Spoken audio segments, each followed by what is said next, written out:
Our recording, and it is preparing to upload onto YouTube for the live stream. Looks like we are up and running.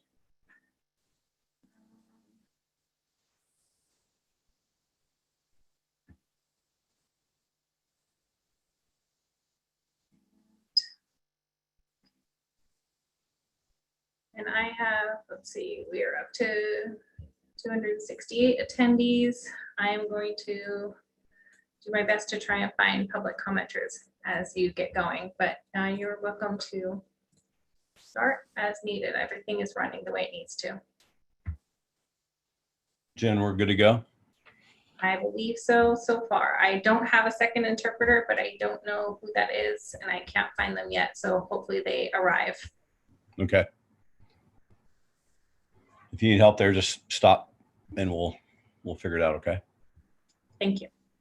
Okay, is everybody ready to go here? I'd like to call the meeting to order for August 10th, 2021. It's our regular board meeting. Right now, we are going to have Director Pyros, as she usually does, the Pledge of Allegiance. So Director Pyros, if you're ready to go, that would be awesome. I pledged allegiance to the flag of the United States of America and to the republic for which it stands, one nation, under God, indivisible, with liberty and justice for all. Rebecca, thank you again for doing that. I'm just going to review what is going on tonight. I'd like to thank everybody for being part of the meeting. And the first thing we're going to do after kind of give you the review of the agenda will be our public comment time. After that, we will have the board and superintendent comments. And then we will take a break. We'll have consent agenda.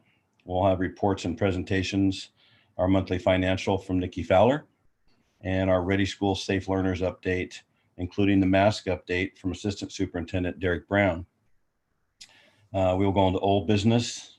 We have 3 items on that list tonight, and then we'll have new business. Part of that will be to designate board committees. It's going to be a long meeting, so I hope everybody's ready to go. We'll start with public comments. I'm going to tell you kind of some of the rules tonight. It's going to be a little bit different. Public comments are a time for the public to call in and speak to the board. We are well over 60 people calling in tonight. And so getting through everybody will be quite difficult. We are going to limit each person calling in to 2 minutes. If you are calling in and you have a pretty quick stance on your feeling about an issue, the less time you take could give somebody else a chance to speak. And but if you take your 2 minutes, you do. We're modifying to 2 minutes. We're trying to get as many speakers in as possible. We also have the rest of the board work to do tonight. Please be ready to speak when our board secretary calls on you. There will be no personal attacks made on board members or district staff in any way, no exceptions. If you do not get to speak tonight, you can still email your comments to the Newberg School District Board of Directors, and we will also attempt at September 14th to put you near the top of the list so you can speak directly to us. We really want to hear from you. I think the key word tonight is civil. If you look that word up, it'll say courteous and polite. So I'd like everybody just to think about the word civil and courteous and polite. And with that, Jen, I think we're ready to take the first comment. Dave, can I ask a quick question? Sure. Is it possible to prioritize students first, since we've got a small amount of time, students, staff, parents, community, and if time allows, people from outside of our community? Yeah, we've been having this one. We've never had this many people call in. Jen have been talking about this whole time. So we're going to go right from the top as people called in. And I know what you're saying on that. I think when we get to the board retreat, Brandy, I think we need to look at that, how we're going to move forward with that one. Probably won't be our last time with a lot of people calling in. I appreciate the comment. I really do. Jen and I have talked back and forth this all day and how this can possibly work. It's going to be frustrating tonight if we have to cut it off and not get everybody to speak. So that's why I'm kind of asking everybody if they if they can go a little less than even the shortened 2 minutes, that would be awesome. So we can get everybody to speak. And that's definitely going to be something, a high priority to talk about at the board retreat. So Great, thank you. Could we have commenters just reiterate their connection to the district in the absence of, being able to prioritize? Sure. Yeah, I think everybody, when you call in, you need to identify, who you are. And, I noticed some people on the list were from, don't live in Newberg, but they have, I don't want to say a name because I already know who they are, but they have lived here, worked here, have raised kids here. So, we've got all kinds of different kinds of people calling in. So thank you for that. Jen, are you sure you're ready? No, I've been trying to promote Sonda Martin up to the panel a few times, and for some reason I don't see her appearing. Director Shannon, I was going to take you off the hot seat tonight. I guess I'll just kind of run my stopwatch timer. I think she is up. So Sonda, oh, there she is. If you could please just turn on your video. I'm figuring that out right now. Okay. At least we can hear you. I've got you. Okay. Don't start me yet because I got to pull up what I have to say. Can you still see me? Yes. Okay. So, good evening, board members. My name is Sonda Martin. I've lived in Newberg for over 20 years. I've worked in Newberg at the fire department and at the hospital. I've volunteered in Newberg. I currently still do with the homeless population here. And I have 2 sons who have attended Newberg schools. I'm also a registered nurse. 2 minutes is not enough time to address the important issues that the board is considering tonight. I sent in a very long email regarding my concerns, but I'm really worried that several of the directors especially have already made up their minds and will rush to make a decision tonight without really taking the time to thoughtfully consider the perspectives of all who speak tonight and all who have submitted written comments.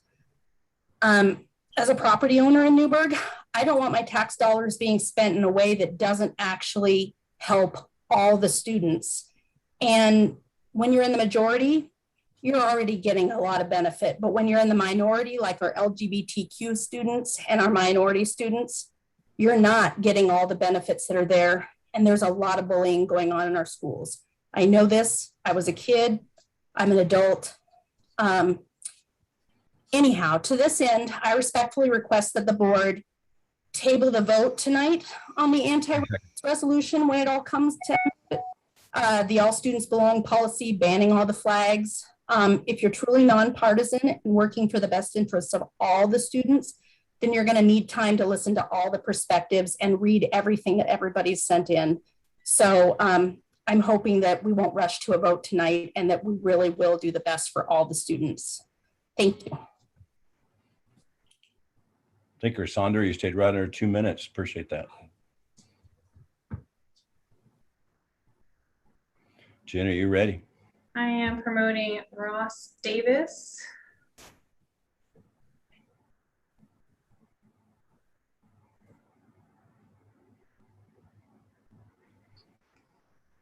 There he is. Sorry, it logs you off and then logs you back on. It's kind of different. Yeah, thank you so much for giving me the opportunity to speak tonight. My name is Ross Davis. I'm an administrator for the Lynn Benton Lincoln Education Service District and a concerned parent of a 12-year-old at Chehalem Valley Middle School. This is obviously really an emotional issue for me and a lot of people. I think everyone here agrees that academic learning is definitely important, but the issues up for debate tonight are not distractions to student learning.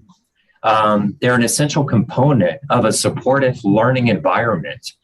One thing that the research is very clear on is that every student can flourish when the foundation of schooling is built upon belonging. That concept dates back at least 80 years to Maslow's hierarchy.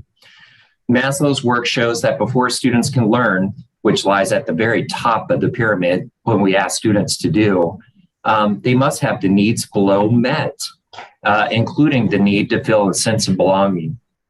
So instead of removing the tools and supports previously put in place in enacting barriers such as prohibitions on symbols of support and statements of solidarity, it's my opinion that we should refocus this conversation to how we might ensure that every educator has the tools, training, support, and skills to make every corner of our schools a welcoming environment for every student.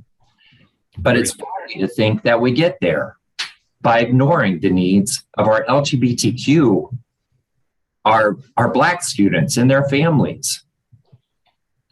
Throughout the decision-making process, just remember you're dealing with some of the most vulnerable students in our schools. 57% of LGBTQ, I'll wrap it up. 57% of these students have heard homophobic remarks from their own teachers and staff. Our LGBT students are 5 times more likely than heterosexual peers to attempt suicide. I beg you to forsake this misguided agenda that you have for the sake of our most vulnerable students, because the likelihood of these decisions adversely affecting them is great. Thank you. Thank you, Ross.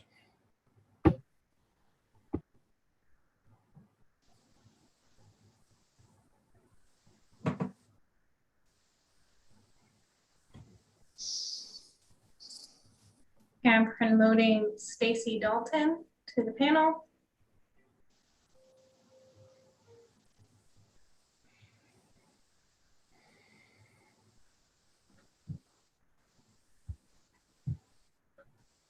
Oh, Stacy, you are on mute. Sorry. My name is Stacy Dalton, and I am a teacher for the Newberg School District. I completely agree with members of the board that political statements and messages do not belong in classrooms. Teachers do not take an oath when they become licensed, but I believe that intrinsically they do take a moral oath, one to love and care for and support their students no matter the political winds of the school board, community, or nation. For this reason, I am aghast that the school board would attempt to ban symbols of love and support in the classroom. Pride flags and BLM posters are not messages of propaganda. They are messages of love and support. White and/or heteronormative students, the majority, see their own validation consistently in the curriculum Newberg school districts have adopted, and therefore do not need extra messages of support. Teachers display these items to show the students that are not represented in the curriculum of the school that they are still welcome, valued, and appreciated as much as anyone else. Many of the teachers in NSD are white and heteronormative. The intentional implementation of these symbols of support send a message to the students that even if they do not see themselves in the curriculum or the staff, that they are welcome and valued. Banning these items from schools is equivalent to asking teachers not to support their students that do not fit into the hetero-white narrative that is found in our curriculum. Swastikas and Confederate flags are banned because they are symbols of hate. The school board has no reason to ban symbols of love. Doing so will not only deter students and families from moving to a community that does not support love, but it will do the same for teachers and staff as well. Think about the story you tell by banning these symbols of love and what story it will tell to the community of Newberg and surrounding communities as well. If you have any interest in the validity of all of our students and the welcomeness of our community, please do not vote to ban BLM and pride flags in our schools, and do not revise the already comprehensive anti-racist policy the school board has adopted. Thank you. Thank you, Stacy. Okay, I am going to promote Shannon Eoff and next. And I'm going to be having Jerry Witherspoon on standby.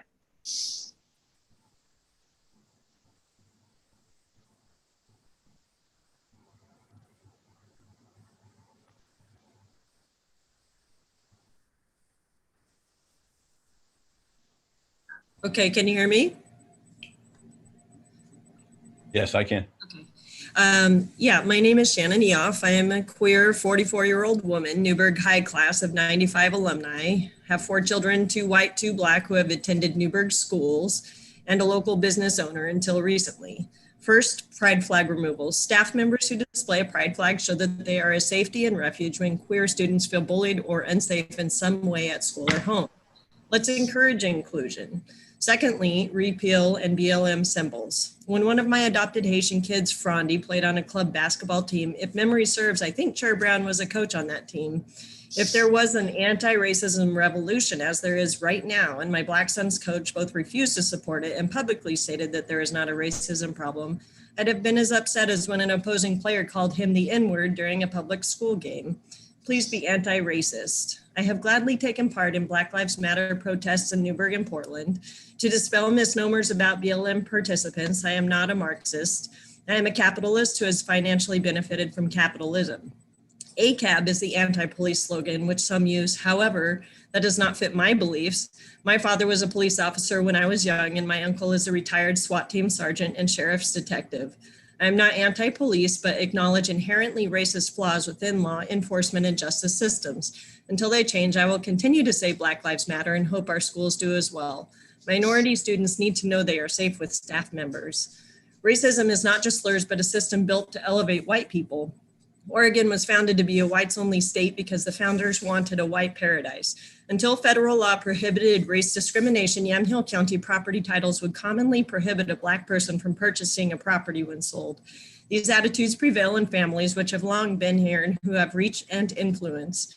By stating Black Lives Matter, we are saying that people of color matter, that racism does not have a hold in our areas of influence. Language in this motion would also exclude college and military symbols in addition to other logos and brands. It is far too broad. I passionately ask you to vote no on both motions. Thank you. Thank you, Shan.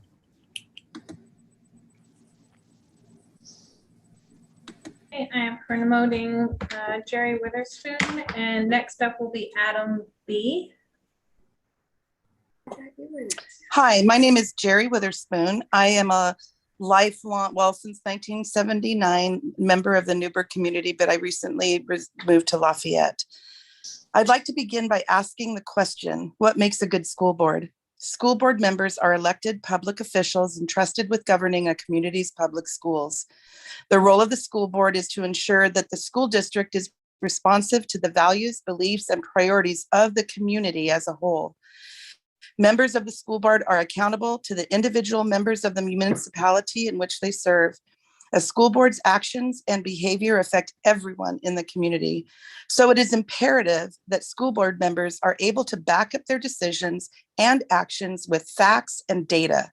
School board members must understand that education happens both in and out of the classroom. To be effective, the school board must be willing to work with all stakeholders. They should base their decisions on input from the superintendent, school staff, students, city government, business owners, and individual members of the community. This school board represents the entire community of Newberg, including those who are marginalized like women, religious minorities, racial and ethnic groups, including immigrants, Native, Indigenous communities, LGBTQ+ people, and people who are disabled. A school board also represents people who have opposing views from their own. It is imperative that each school board member makes decisions based on what they believe the represented community wants, not their own personal agenda. The board's actions as a whole must be honest, representative, and transparent. And so my challenge to you is this.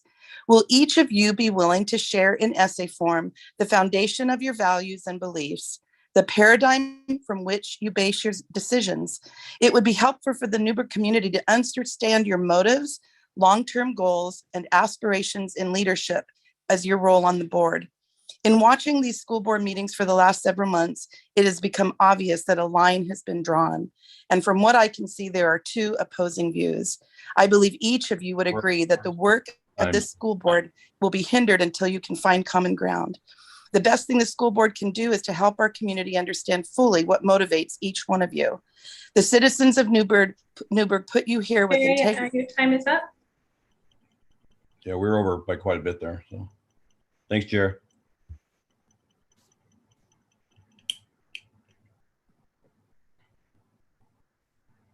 Jennifer, I'll start telling you at 30 seconds to go so we can try to stay on this. If you don't mind, Chair, it might be best for you to, if your time yet, if you could just verbalize to them that it's there, because I can't, yeah. No problem. All right, I think I just promoted Adam B up to the panel, and I believe Brianna D is on standby. Can you see me? Nope, it's black. I can see your name. Oh, there we go. you are. Sorry. My name is Adam Berger. I'm a resident of Newberg, and I have 2 children here. My wife, I'm a transplant, but my wife grew up and has lived here basically all of her life, went to school at Newberg High School. Yeah, I just wanted to, I think in society right now, we have, as adults, we have done a terrible job at listening to others, at finding viewpoints. And this country has become a country of tribes, of people who don't listen to each other, and we can't talk to each other and can't communicate.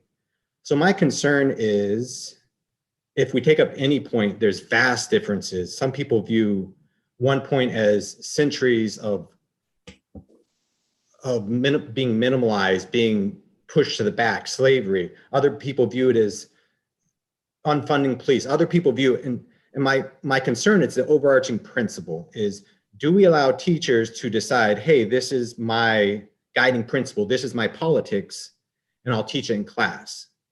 And so until as a society, we can all agree what something means, and we have very different, I don't know how we can have students go into a room and not have it become this tribal, cut people off. And then you have a teacher who decides how to teach it.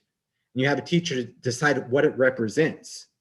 And now what I'm not saying is that the school classroom has to be a place where students can learn and it represents everyone. But I just don't know how a teacher with stuff that's this levered and this political, how can a teacher walk in and what are they going to teach? There's differing opinions on everything. How are they going to teach it? And then can teachers just start picking out politics or what they believe in and start posting things? And then it kind of comes down to, oh, this teacher believes this, and this teacher believes this about equity. This teacher doesn't believe in it. And all of a sudden we just have, so that's my concern, is how do you regulate that? And how do we have that in the classroom at all? But still make classrooms a safe place for all students. Thank you, Adam. Thank you.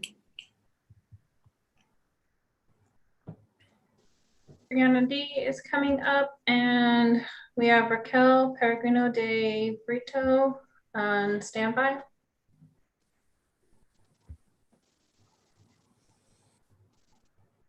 Did Brianna come up yet?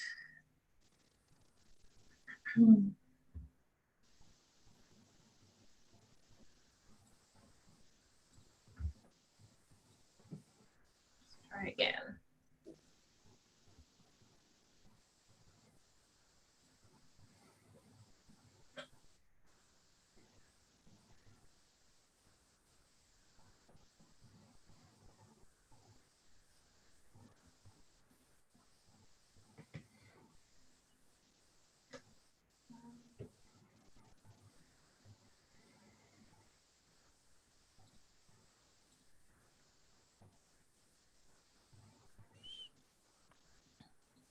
Go.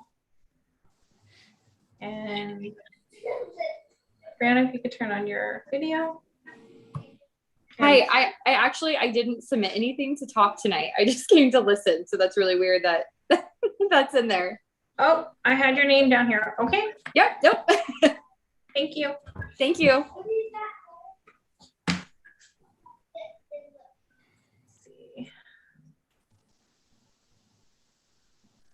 I'm just going to check and make sure I don't have another Brianna. Nope. Okay. I am going to look for Raquel.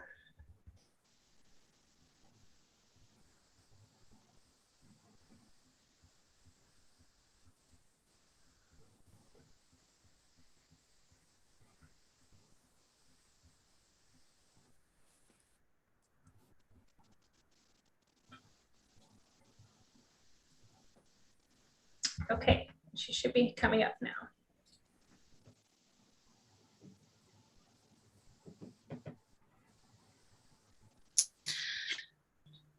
Hello, I am Raquel, and I'm a citizen of Newberg and Dundee, moving to Newberg, and a parent of school-age children. I'm here to support the American and Oregon flags as the only political symbols allowed in school buildings and properties. Between 2016 and 17, the number of gender surgery for females in the US quadrupled. Gender dysphoria used to afflict overwhelmingly boys during early childhood. Tomboys, like myself, inhibited femininity by not wearing dresses and having short hair. Now, imperfectly feminine girls are encouraged to consider their gender options. Teenage girls are the new dominant demographic of gender dysphoria because of LGBTQ ideology. On the website page Herstory, BLM claimed they are an ideological and political intervention. BLM was designed to silence and shame opposition, but it's not about Blacks' lives. It ignores thousands of Black lives taken by other Blacks every year in minority communities across the nation. About truth. There are only two genders and all lives matter. About fairness. It is not fair to expose vulnerable kids to adult topics, not fair to instigate racism. About relationships. LGBTQ propaganda does not prepare kids for healthy relationships. BLM is divisive. About benefits.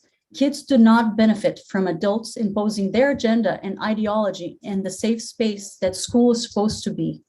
The BLM and LGBTQ ideology and curricula are shattering the innocence of children, promoting racial divide, and negatively impacting the lives of our kids forever.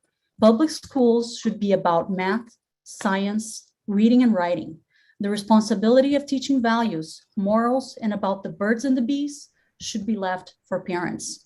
Regardless of sexual orientation and of race, as an immigrant, I attest, in America, you can pursue happiness. Remember, life, liberty, and the pursuit of happiness.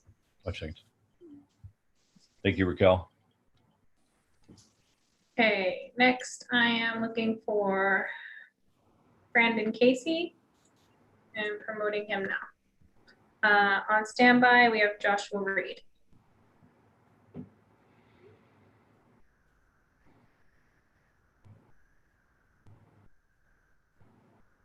Hey, Jen, do you have any control over the names of people that appear? I do not. Okay, thank you. Okay, am I good here? Yes, you're good to go. Oh, yeah, I'm Brandon Casey. I actually live in Newberg and have two kids that go to school here. I'd like to start off by reading some quotes to you guys, and if anyone on this board supports any of these quotes or the people that they represent, then they need to explain to this community why. First quote, "What do we want? Dead cops. When do we want them now?" This was chanted by thousands of BLM supporters and leaders shortly before 3 police officers were murdered. Second quote, "White people are recessive genetic defects. This is factual." That was said by a BLM leader in Toronto. "White people are devils and aliens." This was said by Henry Rogers, AKA Ibram Kendi. These quotes are a few examples of the vile and racist remarks given by BLM members and the people that support them. You know, my 8-year-old daughter asked me why her life didn't matter. That's the message that BLM signs deliver. It's not okay for BLM propaganda to be in our schools. Our schools' only job is to educate our children. We also need to have this so-called anti-racism resolution be completely removed. Making a resolution that states the school board is anti-racist was never needed, as the school board was never racist to begin with. The entire premise behind this itself is racist, because it states if you're a white person, you're racist by your very nature, and just being white makes you racist. Guess what? That's racism. And if we're going to be against racism, which we all are and we all should be, then we should be against all racism. Our last school board election, you know, we had an election. Did we want to continue down this left-wing, authoritarian, anti-constitution, anti-American road? Or did we want to do what was in the best interest of our children and the community and get rid of this left-wing woke nonsense? And we voted to get away with it. We voted for this school board to make sure BLM signs are not in classrooms. We want our children to go to school. Oh, okay. Well, can I just finish my last? I got 10. Just one thing I want to say in closing is just with the masks. If we're going to have these, we're unenrolling our kids from the school district, period. So thank you for your time. Thank you. promoting Joshua Reed to panel, and Carly Barnett is on standby.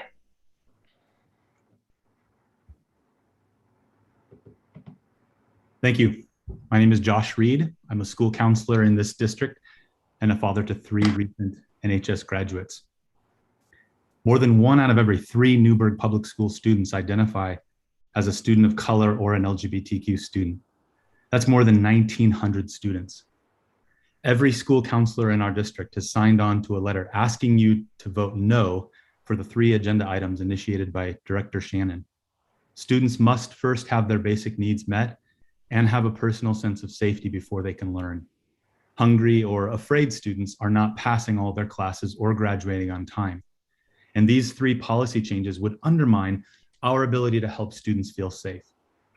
Let me tell you a few of the stories from Newberg students who have told me their stories through deep emotional anguish. And they are the students who will be affected by the policies you are considering. Some Newberg LGBTQ students have had to seek medical help from problems that arose from not using the bathrooms during the school day, because these are often the most unsafe spaces in our school buildings. Some of them have been rejected by their families, needing to find shelter at a friend's or with a local family that volunteers with safe families. One Black student who specifically asked me to share his story with you tonight was walking home one afternoon listening to music with his earbuds when a truck with 4 white passengers he did not know pulled up beside him. They first got his attention by repeatedly yelling the N-word so loudly that it startled him over the sound of his music. Then 2 of them jumped out of the back, pushed him into a ditch, and the 2 of them chased him by foot while the other 2 chased him in their truck. They pursued him all the way back to his house, where he rushed inside, locked the doors, and was too afraid to even speak of what happened to his parents. When these students enter our schools and see the symbols that we mean to communicate love and support and affirmation, they don't see propaganda or indoctrination or any ideology. They see a glimmer of hope that there can still be safe spaces and safe people in their schools. On behalf of all 16 school counselors in our district, I beg you, vote no. Thank you, Joshua.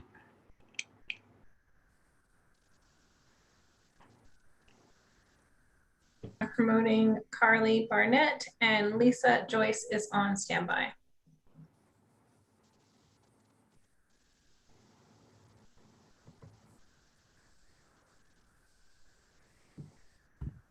Hello, can you hear me? Yes. Good evening, board. I thank you for being able to speak tonight. I also thank those who have already spoken and will speak tonight. My name is Carly Barnett, and I live in Newberg with my wife and twin 4-year-old daughters. While in our car the other day, we heard the song "Go the Distance" from the Disney movie Hercules. One line said, "To find where I belong." So I asked my daughters where they belong. And without missing a beat, one said Newberg. In 1 year, both my daughters will enter kindergarten, with hundreds others joining the Newberg School District family. My hope is that they will both continue to feel that they belong. Board members, I ask you to continue to allow Newberg staff the option to show the pride flag. Allow my daughters and all students to see that they too belong. Thank you. Thank you, Carly.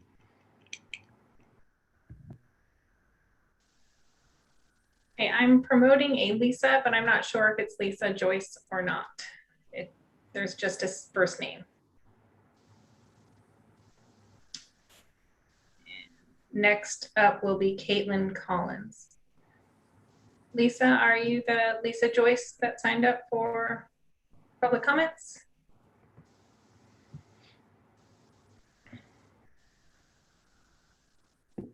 Yes, and I don't know why my video is not turning on, so I apologize. So my name is Lisa Joyce. I am a white, privileged female. I go by the pronouns she, her, hers. And I introduce myself this way because I have been humbly educated into realizing that that is who I am. And I have had the privilege of putting together some anonymous donations to offer to this board of Newberg High School's school district the opportunity for some education in, it's called Equity, Diversity, and Inclusion.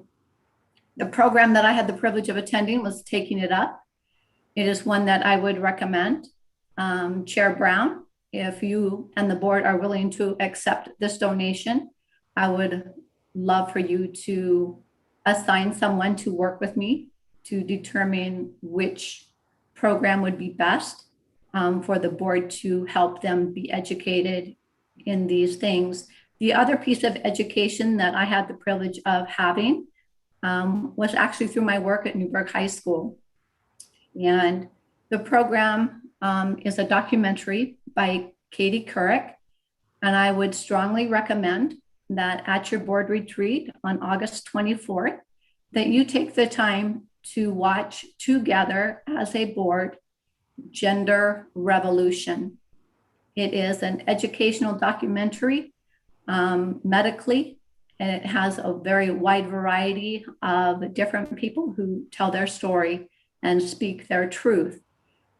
It's a very empowering educational opportunity, and I hope that you will take advantage of that. I appreciate very much Chair Brown's words where he said in the last meeting that change is necessary. He also said that every student deserves our utmost respect, and our focus should be on the kids and shouldn't be about us, but it should be about the kids. In closing, I would like to suggest, as I read into the board packet, the proposed members for the different committees.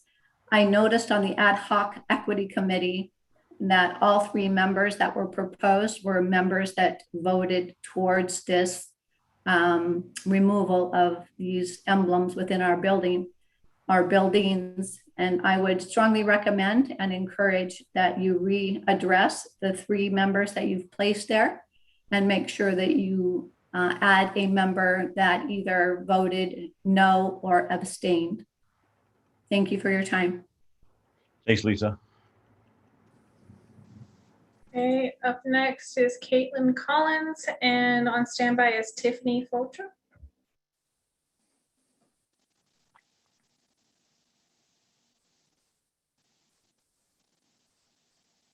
Hello, are you seeing me and hearing me? Yes. Great. I'm Caitlin Collins, a resident of Newberg and wife of an NSD teacher, and I oppose the resolutions banning Black Lives Matter slogans and pride flags and efforts to roll back the Newberg School District's anti-racism resolution. I oppose these motions out of concern for communities they will most directly impact, but these efforts rob all students of learning opportunities regardless of their race, gender, or sexual orientation. Telling our Black and LGBTQ students that they matter isn't political, it's essential, because research shows that an affirming school environment improves behavioral, academic, and mental health outcomes for all students. Condemning racism and ensuring that teachers, staff, and students are equipped with the knowledge and skills to combat it must be a part of that effort. These inclusive values align with the highest American ideals. I understand that some students and parents feel uncomfortable with these signs and anti-racist initiatives. However, discussing challenging topics in our schools ensures that students are informed citizens. For example, had my teachers deemed the Holocaust too uncomfortable a topic to discuss, my civics education would have been lacking, because civics isn't just about understanding the laws in the present, but learning from the mistakes of the past to ensure a just society for the future. All of this may seem removed from the fundamentals, but for all children to learn and grow in our classrooms, to gain the skills that will make them productive citizens prepared for the workforce, we need to proactively affirm them for who they are, not discount their lived experiences. Such a curriculum prepares all children for a workplace that requires them to engage with people from a range of backgrounds. So these initiatives benefit every student, not just Black and LGBTQ youth. So please vote against these resolutions to ensure a safe and healthy learning environment for all children in the Newberg School District. Thank you. Thanks, Caitlin. Thanks.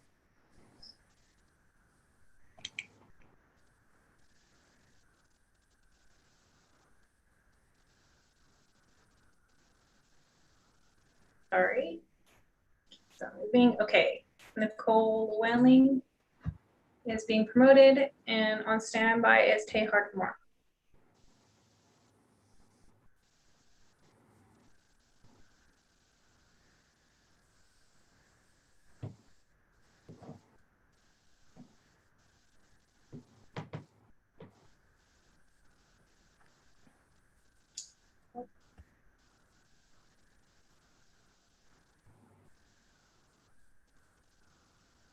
I'm sorry, I think I skipped someone. Was the last speaker Caitlin? Okay, then I did. I skipped someone. I apologize. Tiffany should be the next one coming up.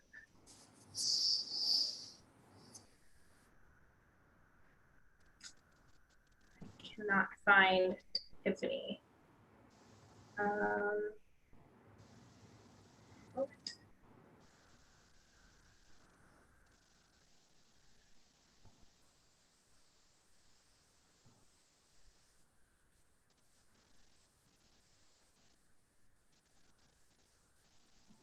I'm sorry, I do not see Tiffany. Let's see, Fotre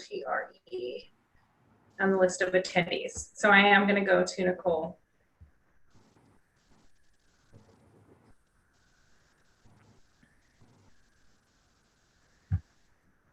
And she should be promoted now. I'll keep looking for Tiffany. Hi there, can you hear me? Yes. Okay. Hi, my name is Nicole Llewellyn. I am a resident, a parent of a child who attends CVMS and also grew up in Newberg. It is my opinion and belief that no flags should be flown in or on any school property other than the American flag and the state of Oregon flag. The BLM flag represents many things to many different people. To me, it represents division and hatred, especially hatred towards police officers who risk their lives to protect ours. BLM is a political organization that calls for the dismantling of our Constitution and our values as a nation. Politics has no place in our schools, period. Some board members and community members may disagree with BLM being a political organization. However, it states on their website, Black Lives Matter is an ideological and political intervention. And if you take the time to read their list of demands, I'm not sure how any school could support having this up on school grounds or in individual classrooms. So when this flag or other items supporting BLM are hung in our schools, you are saying to me, we as a school district, board members, teachers, and staff support and agree with this organization, their beliefs, and more so, their ongoing demands. This is wrong. Schools are supposed to be a neutral ground where all kids can feel safe, not one group or one belief system, all kids. What about the children whose parents are police officers? Should they now be fearful, or will you also support Back the Blue and hang their flag in classrooms so police officers' kids can feel safe as well? If you start supporting one group or one belief, you will have to support all the others. Where does it end? The truth is every child should be supported regardless of their skin color, religious beliefs, or sexual orientation. Praising one group over another is discrimination, and prioritizing one sexual orientation over another's is wrong. If you are saying to me that you need BLM flags, pride flags, or other items that pertain to these organizations, Sorry there, Nicole, time is up though. Thank you very much. Yep.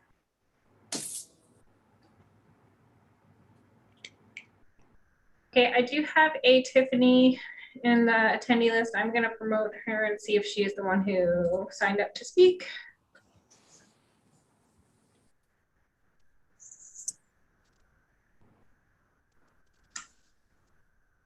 Hi, Tiffany Olea.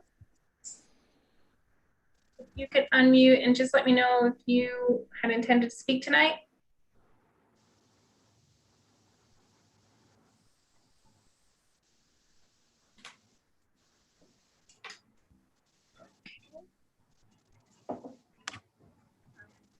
Are you there, Tiffany?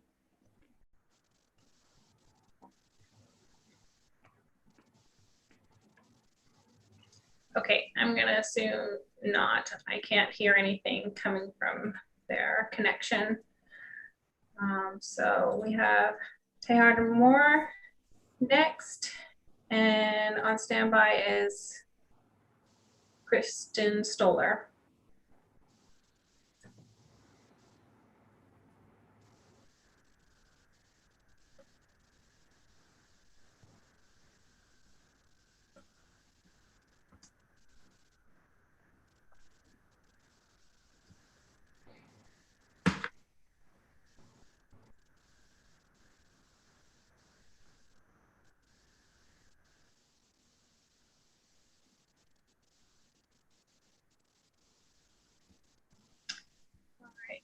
Can we see you? Can you turn on your microphone and video? There you are. There we go. All right. Again, my name is Ty Hardin Moore, and I am a Newberg resident and the mother of a Newberg School District student. Thank you for the opportunity to address the board tonight. I will do my best to keep it short. Sadly, policies that were implemented in good faith and in order to ensure every student that attends a Newberg public school does so with a sense of belonging, safety, and security came under attack as soon as this nonpartisan board seated its new directors. This was a political ploy aimed at undoing the great equity work that the district has done to make sure that students who need the most support, those who are on the margins, are not forgotten because their needs and their voices are drowned out by the loud voices of the majority culture. Much has been said at the previous meeting and tonight about Black Lives Matter and Pride and why these symbols are political and bring harm to students, particularly students who are members of white dominant culture. However, what these arguments fail to consider is that students who identify as members of white dominant culture likely already feel a sense of belonging, safety, and security at school because they are not constantly under attack. Black students and other students of color are under attack in Newberg schools. I know this to be true because my son was called a nigger at school.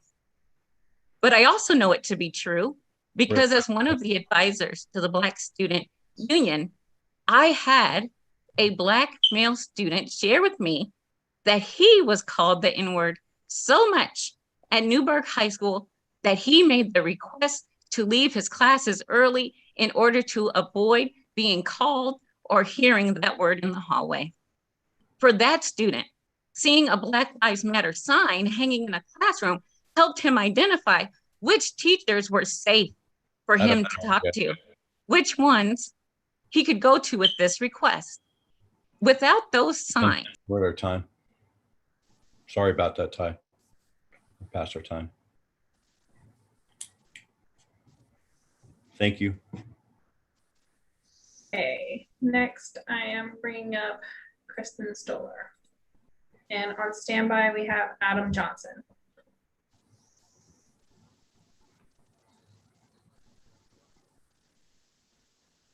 Hello, can you hear me? Yes. Can you see me too? Yep. Good, thank you.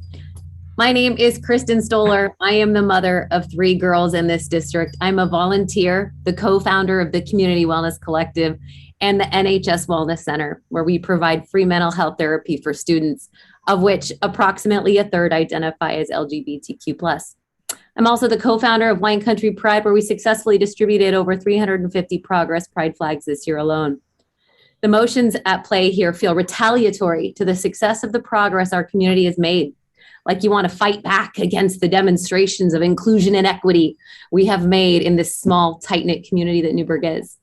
I'm here to remind you and the rest of the board of your responsibility as an elected official to vote with the representation of your district in mind. It feels extremely exclusionary to propose 3 motions with the shared theme of equity and inclusion midsummer added to an agenda without any notification to the public, without any public comment, and without the full communication to the student, staff, families, and community of Newberg what a vote in support of these motions would mean. This makes me feel like you are intentionally exclusionary. Is the vote to remove every student belongs policy to allow the banned hate symbols back into schools? Or is it to intentionally make those who relate to the flags feel unimportant, unseen, unsafe, or both? Is the vote to ban signs, symbols, and flags based in your personal fear, hate, discrimination, and inclusion? Why else would you want to ban things that have a tremendously positive impact on our community by marking safe spaces for our schools, for students and staff? Why would you go against nearly every other local organization in denouncing the equity work that my understanding the board has received letters in support from the city of Newberg, Providence, Newberg, George Fox, Juliet's House, civic groups, counselors of Newberg school districts, teachers, unions, students, alumni, and families? What is the goal here? Who are you serving? You mentioned you wanted community input.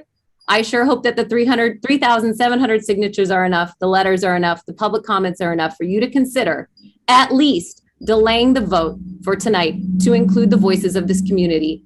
I beg you to vote with your heart and lead with love. Thank you very much.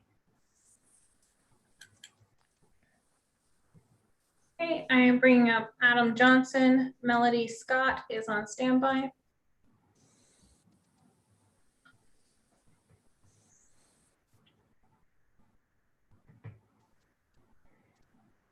Hello, everyone. My name is Adam Johnson, and I live in Newberg and have 2 children in the school district. I support the Newberg School Board and the proposal to take all flags out of school buildings and off school property and leave the American flag and the Oregon flag in order to take politically divisive symbols out of education. The facts is Newberg is in the bottom 50% of the state on scores. Math scores were at 26% in 2019, or the 2018-19 school year, and reading was at 54% the same year. The score started dropping in 2012. Why is this? One could attribute it to the lack of focus being placed on strictly the subjects needed to succeed academically, and more of a focus being placed on other items that are outside of the purview of our kids to succeed academically. The outside distractions are playing a greater role in the classrooms, and it has caused kids to lose sight of why they are there. They are there to study the subjects that are required of them to achieve academic excellence, not to be bombarded with items of social justice or sexual orientation.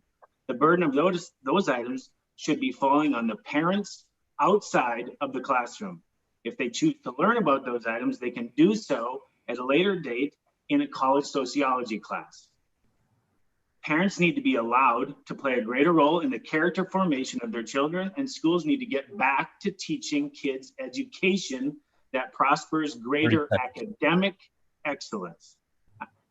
I'm sure since COVID-19, these scores have dropped even more significantly, since most of the studies taught relied heavily on independent work and the consistency, reliability of the parents. We are already in the bottom half of the state, and I'm sure we felt even more. In saying that, we don't have a choice. We must refocus our attention on the subjects taught in school. Knowledge is power.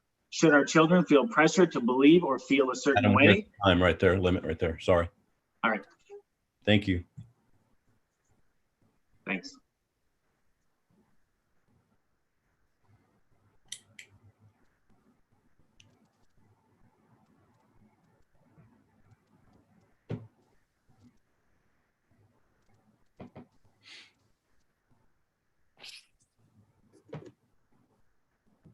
Jen, you were muted.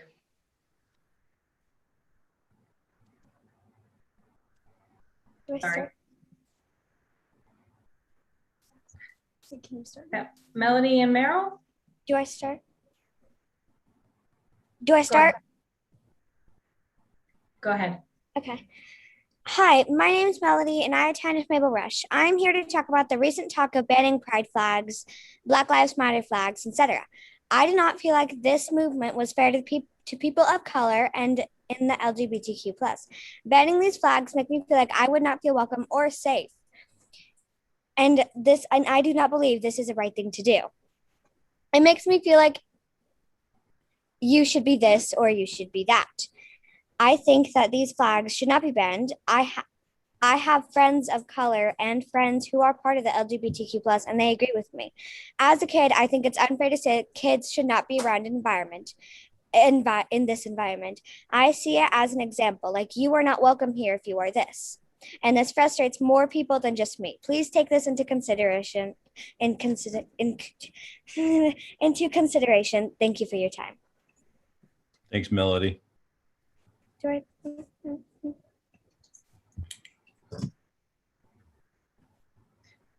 Okay, I am looking for a Richard Arnold and pulling up now. On standby would be Colin Riley.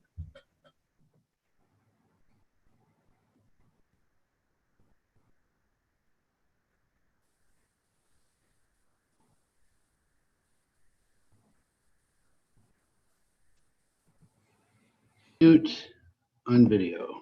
There we go. Now you can see me. Okay.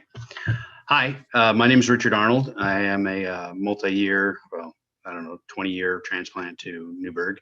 I've raised all 4 of my children in the Newberg School District. 2 of my children are currently attending the high school. I've got a senior and a sophomore. My sophomore is transgender. And one of the saddest things that I ever had to deal with was the fact that she didn't feel safe enough to talk to me about how she felt like that for 2 years when she realized who she was. So that's how I feel. The thing that I don't understand is I don't understand how this even came to be. I mean, was there a multitude of students that were talking about being threatened by identifications inside the classroom? Was there a teacher that was pushing their agenda on so many students that parents were getting complained to? I mean, where did this all start? I thought that Newberg School District was doing just fine. One of the greatest things I loved about this school district is that I felt like my daughter was mostly accepted by her peers and her friends, just simply because I hadn't heard any of this. I haven't heard anything about the N-word being thrown around or any of this stuff. Now, I voted for you, I believe, my representatives, because I believe that you guys were looking in the best interest of the school district. I didn't realize that there was suddenly political points of views being involved in it. Personally, I want to commend Melody because I think that it was extremely adult of her to come to this meeting and to give her presentation.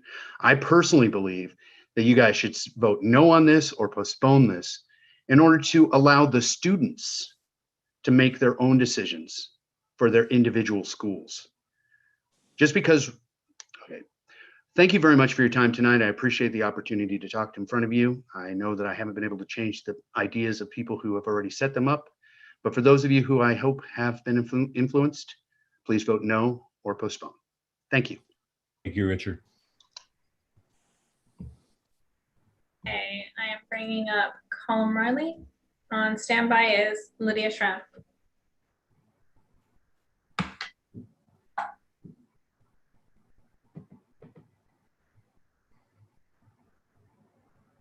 Connected and unmuted? Okay, thank you, members of the committee. Just want to start out by saying 57 years ago in 1964, there was an image that went viral around the world. And we're talking about the civil rights movement. And it was an image of a black male with a police officer holding a dog in one hand. And the dog had ripped the leg of his jeans. And the headline read that police use dogs and fire hoses on Negroes in Birmingham, Alabama. That was Eugene Bull Connor. And that image went viral before anything really could go viral. And we had a US ambassador in France, and he had no answer when people asked him what was happening in his country. And that action, people couldn't handle it. They had to face it. And that led to the act that we had of 1964, the Civil Rights Act of 1964. And it was the involvement of white people that also further led to the Voting Rights Act of 1965. And that wasn't that long ago. I suspect some of you might have been born before that actually legislation was passed. But that was the first image that went viral. And a lot came about that. And it wouldn't have happened without the well-meaning intentions of people. And in 2020, we had another image go viral of George Floyd. And this was powerful. And white people especially got involved and got active in a civil rights effort. And this is a movement. So I understand all the language, but saying that Black Lives Matter is an organization or is political, do you want to say brown lives are very, really, really important? Is it semantics? Are we getting into the font and the color scheme of a logo in a political organization? No, there's basic ideas 30 that seconds. are human principles that say that all these people matter. But you're not going to protect this. This isn't some type of reefer madness to keep your kids away from LGBTQ people. You can keep your kids away from pride as much as you can keep your kids away from porn. White people don't matter because if other people said this entire state was founded on the importance of white people. We don't have to face that reality. So I urge you to vote no. Thank you for your time. Thanks. Appreciate it. I'm promoting Lydia to the panel, and up next on standby is Robin Wheatley.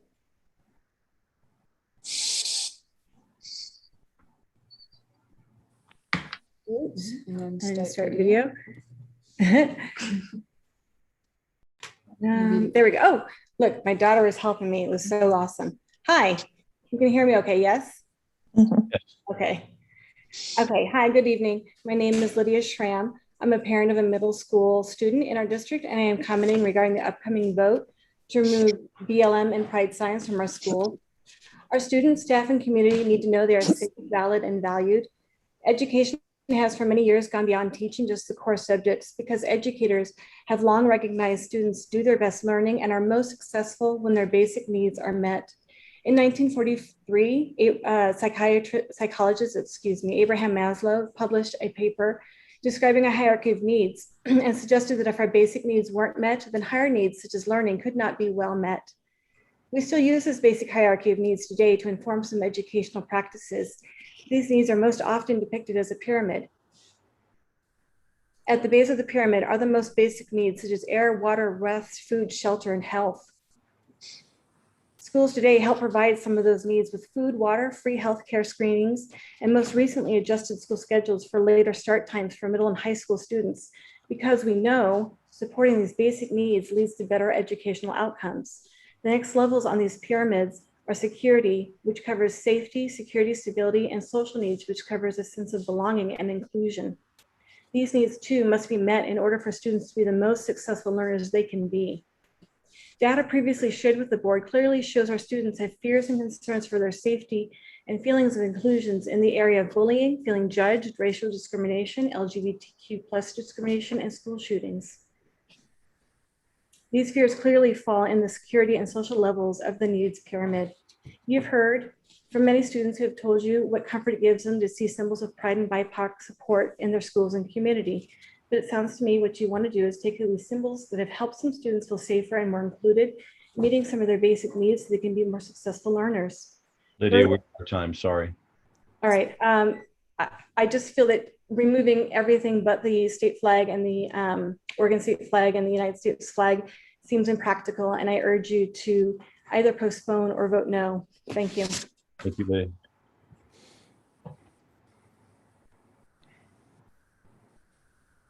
I'm promoting Robin to the panel.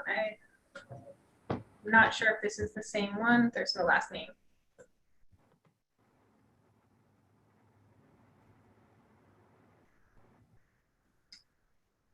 Hi, Robin. Are you Robin Wheatley, who signed up for public comment? You could unmute.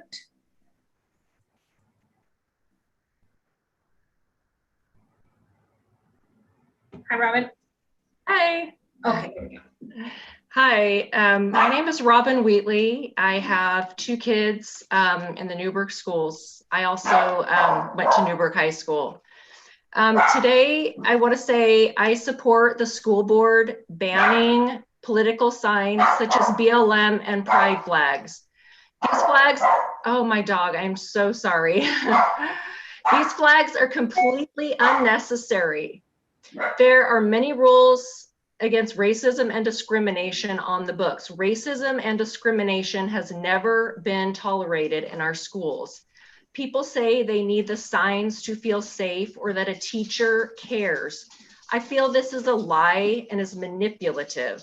I would like to think Newberg, with all its rules about racism and discrimination, has carefully interviewed and vetted all of their teachers. People make people feel safe, not signs. If we need signs to make people feel safe, we have failed our students. BLM and pride flags are not inclusive to all. They hold one group over the other. BLM actively promotes hate against police officers. Here in Newberg, we have a large population of police officers and their families.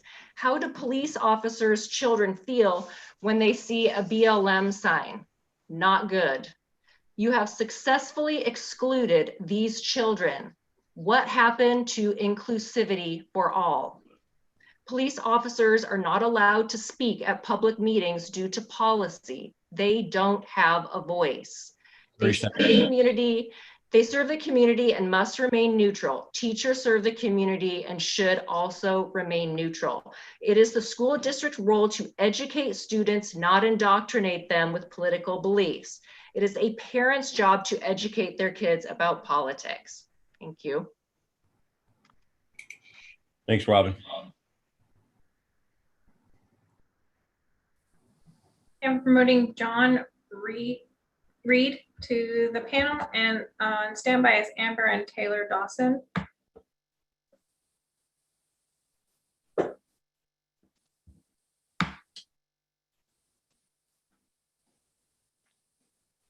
John, if you could turn on your microphone and your video.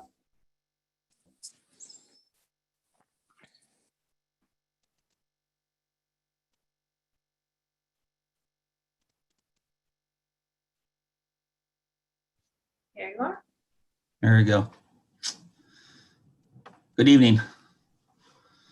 Yeah, there's a lot of, I would like to speak on behalf of the school board's decision to remove the signage from schools.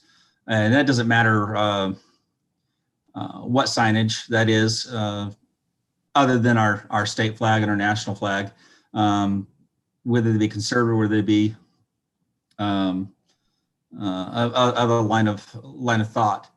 Again, I agree with the concept of our teachers teaching curriculum in the school. That's what we need. We need to be able to focus on those things. We already have restrictions on what things are in school. You can't wear a gang symbol to a classroom. You couldn't have something with a lewd or vulgar language on a t-shirt or a hat or on a bag, in that nature. Why? Because it's disruptive. All these signs, these flags, these posters distract from what the purpose of those kids are going to the school institution for, which is to learn, to get an education, which is going to better them in the world. Most of these offsite groups, if they want to attend them, if they want to participate in them, they need to seek them out themselves. They don't need to be slowly indoctrinated or persuaded by somebody else's ideology. It's a dangerous precedent to set, and it's not going to serve them in the long run. And so they need to be removed. And we need to seek out better methods of connecting with our children and allowing them to feel close to the community. It's my time. Thanks, Sean.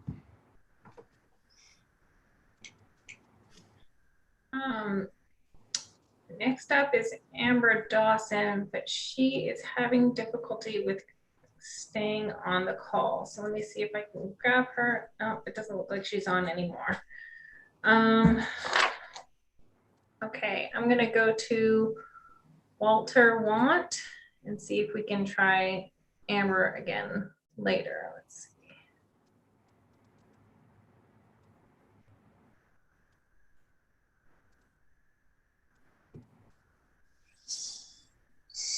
Sorry, I don't see Walter on there either. Let me see if it's under another.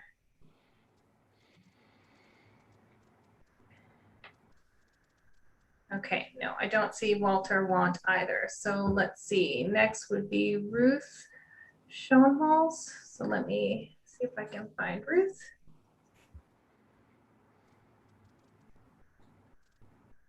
Okay, I'm going to promote Ruth and I will keep looking for the others.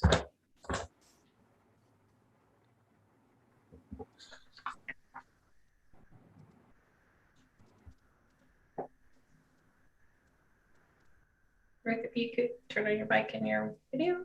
Great, there you are. Hi, my name is Ruth Schoenhaus. Some of you may know me as Ruth Weaver. And I have been an EL teacher in Newberg for 20 years, mostly at Edwards Elementary. And I am a gay parent of current and previous Newberg students.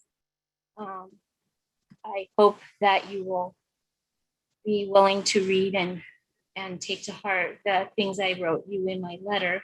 But I want to stand in agreement with things that have been repeated several times here tonight, that no matter how much we focus on education and improving our teaching, our students can only learn if they feel safe and if they have equitable access to the opportunities in our district.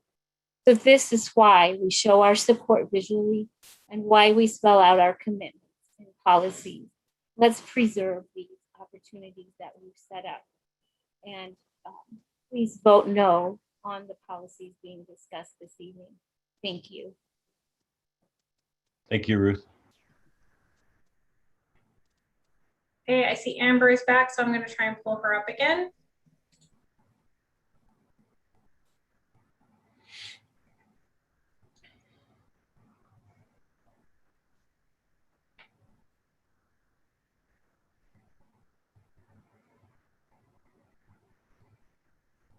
Hey, Amber, good there. If you could unmute. Okay, I'm unmuted. Can you hear me? We can hear you. Okay. Thank you for hearing parents. I am thankful that people are willing to serve on the school board. I know it is a thankless job, and I would agree with a previous caller that this election was definitely the voice of parents. I know that some are not brave enough to be on this video call, but many of the parents that I speak with, you know, it's disingenuous to say that Black Lives Matter is not a political organization. They have stated firmly on their website. You know, I keep hearing George Floyd and the other names of people who have died.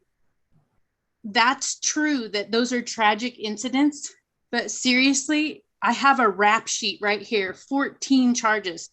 I don't want a George Floyd day for my children. I don't want to uplift a criminal. There are so many good people who should be honored. It's also disingenuous to say that the LGBTQ is not a political agenda. It most certainly is. I try and teach my children to love everyone. Those stories and incidents that have been shared, that is not right. I don't believe that it's right. I certainly don't teach my children to do that. And like a previous father had said, is there a incident report? Like, is there a list of these things that are happening? Because I don't believe from the two that just graduated, I heard one story like that. The only story I heard was a kid being sent to the office because he used the wrong pronoun. Sanity seems to have left our school. Another father talked about the math. It's true, less than 50% of the kids were passing math at Chehalem Valley. I wish we could remove the politics and just do reading, writing, arithmetic. I didn't wear a t-shirt that gave my opinion like some of the school board has. Amber, It's there. not about me. It's about the kids. Thank you. Thanks, Amber. Okay, Chair, I have the next person up to speak. There was another person who has requested to give their 2 minutes. They were signed up, Pat Bauer was signed up, and they requested to give their time to Michael Gunn, who is up next. So I am bringing Michael up to the panel. Jennifer, do we still have Walter Want in there, or he didn't? I keep looking, I have not found him yet. Okay.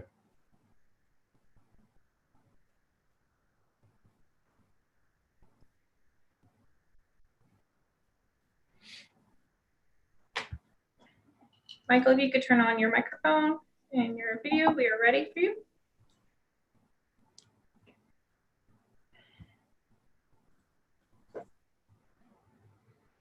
It should be on. It's unmuted. Can you hear me?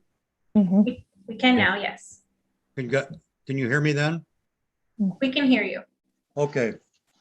My name is Mike Gunn. I guess I'm going to start with a cynical response. I must be a overprivileged white person because I grew up, born and raised in Newberg, went through Newberg grade school, high school, et cetera, graduated in 65, got a bachelor's, a master's, a law degree. Nobody gave me a dime for my education or anything. I think this is appalling as far as this Black Lives Matter, the LGBTQ. I served in the military. There were two things back when I grew up that were basically sacrosanct from politics. One was the military, the other was schools. And both of them have gone to what you would say is the opposite of heaven right now. Here's it. I got involved with this Black Lives Matter thing because I was put on alert that, or I found out that in May or June that Dundee school, or the Dundee Elementary School, I live in Dundee, had Black Lives Matter paraphernalia, signs, et cetera, in the school. I sent emails to the board, re-logged in the principal, Joe Morlock, the superintendent. I got back some tepid responses. I had various specific questions for them.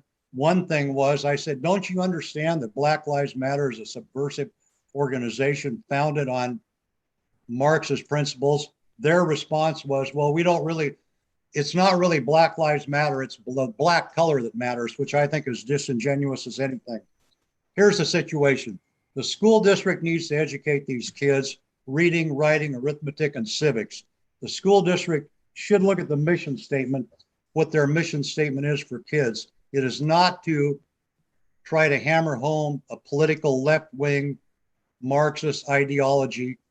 And I understand everybody's got a right of a First Amendment right, but here's the situation. All these people that want this Black Lives Matter, this racial inequality, this critical race theory, et cetera, taught to these kids can go demonstrate on their own time off the school grounds. That has no business in our school system now. And one thing that really upset me from the emails from Mr. Morlock and Mr. Logden, and granted, I have to give them kudos. They responded, although in a tepid response. I said, what happens if I bring down Blue Lives Matter and All Lives Matter banners to the Dundee school and I want them posted? I was told, well, that's up to the teachers whether they're going to post them or not. And I think that is absolutely appalling when the teachers or the superintendents or the administrators control what the curriculum is. And obviously they have a political agenda to follow as far as the kids are concerned. As far as this racial injustice is concerned, there are plenty of laws on the books as far as anti-discrimination. I'd like to know who wrote these and who wrote these resolutions to start out with. The other question I'd like to know is who authorized these Black Lives Matter signs, banners to be put in the school? I've never been told that, and I've asked that. And I would say that that is obviously not the school district's purview. So with that, I'm done. Thank you. Thank you, Michael. Okay, I am pulling up Stephanie Whedon, and on standby is Matt Moriarty. Jen, before we go any farther, that's going to be our last two speakers. We're going to be out of time. So if anybody doesn't get to speak tonight, we'll have you go ahead and send your remarks into the board. And then we will try to get you to the first of the list on September 14th for the next meeting for those of you who didn't get to speak tonight. But please send your comments in so we can read all those. That would be greatly appreciated. We've never had this many people call in and speak, even trying to tone it down. We're still going to be at 31. And so again, thanks for everybody calling in and speaking your mind.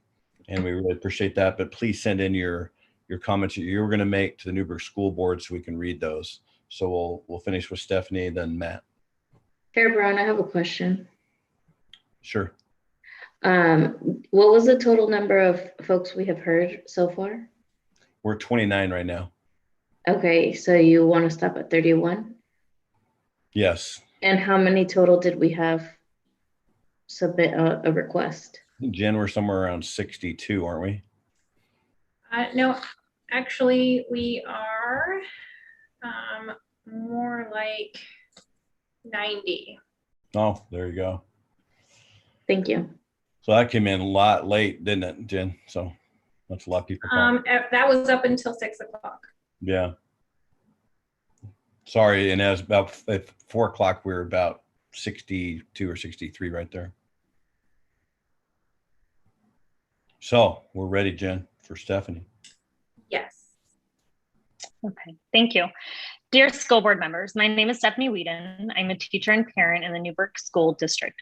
I wanted to share how forcing the removal of Pride, BLM flags, and reversing the anti-racism resolution can impact our students. Our students, all of our students, deserve representation being seen in the classroom, curriculum, and school. When you think of being seen, groups that are minorities are not always given that opportunity. By removing any type of physical representation that makes us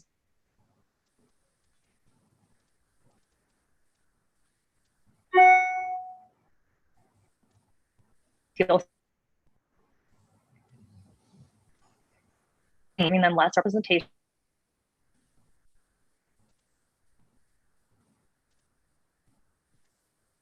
are you spreading to identify with these minority groups, planning on addressing the trauma that is happening or will happen to our students. According to the Oregon Healthy Teen Survey from 2019, roughly 1 in 10 youth are gay, lesbian, or bisexual. The data shows that in Yamhill County alone, about 25% of 8th grade students in 2019 seriously considered attempting suicide, which is 5% higher than our state average. If we look at bullying, which we know can contribute to lower attendance rates, lower student achievement, 10% of our 8th grade students and 4% of our 11th grade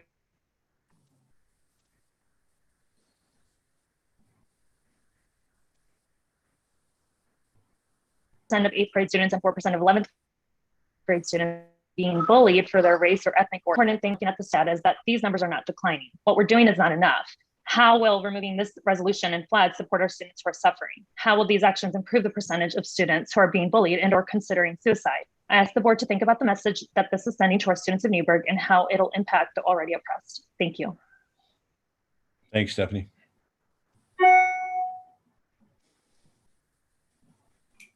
Okay, I'm promoting Matt Moriarty.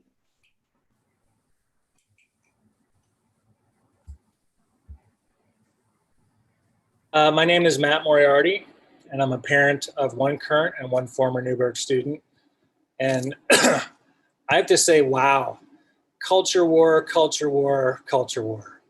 I never knew how many people I was at odds with here in Newberg until 4 of you decided to ram this issue onto the agenda this month. This is a very divisive thing you've done. We weren't in such disagreement until you did what you did. It's funny how that works, especially because I've always considered Newberg a welcoming city. I understood it to be a tolerant city, even at a time when such intense hatred is being demonstrated nationwide. With 40 churches, Newberg seems to be a Christian city. We have George Fox. If you do the math, I'm sure many of you whose faces I see here consider yourselves to be Christians. And I love that because it means that right here in Newberg, and especially on this Zoom call, it means that Jesus is watching. So when the new school board votes 4-3 to upend policies that simply extend the Christian ideals of love, tolerance, and understanding to the most vulnerable among us, Jesus is watching. When a little sign with the letters BLM make a 9-year-old black child feel just a little safer in his own school, but someone from the new school board comes to rip it down, Jesus is watching. And when a gay child comes to believe that there's no place for her anywhere because of a new school policy, Jesus is watching. He's watching all of you. My understanding of Jesus is that he's the one who would take every one of these children in his arms and hug them and tell them, don't fear, because you are my child, made in my image, and I died for you because I love you. We're all here at this meeting watching you decide on policy that affects the children of this community, not the adults with their culture war, but children who deserve to feel safe and welcome in their own schools. And whatever you do, Jesus is watching. Thank you. Thanks, Matt. Okay, Jen, we got through 31. We did all right there. So again, for all you people that didn't get to speak on that, we have other things to do on the board tonight to get through all this. It's going to be a late night. So please send in your comments to the Newberg School District Board, and we will look at those. And again, appreciate everybody calling in tonight and sharing your heart. So thank you very much. Jen, you doing okay over there? I'm doing all right. All right, thank you. At this point, we're quite a bit behind schedule already, but we knew we would be. So we will go to the board comments, and then we will go to superintendent comments. So I think right up off the bat, we will start with, I have you guys all listed out here, and we'll go with Trevor DeHart.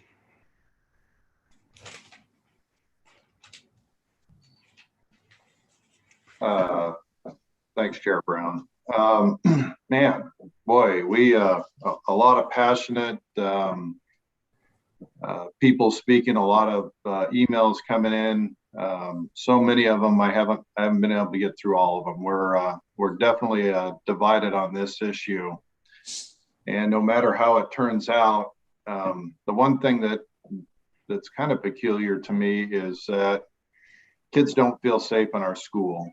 And somehow up until the recent decade, until the invention of these flags, these symbols, that kids haven't been feeling safe. Now, kids are always going to be mean. Adults can be mean, and we have to not judge people by their personalities, but by their character and their actions.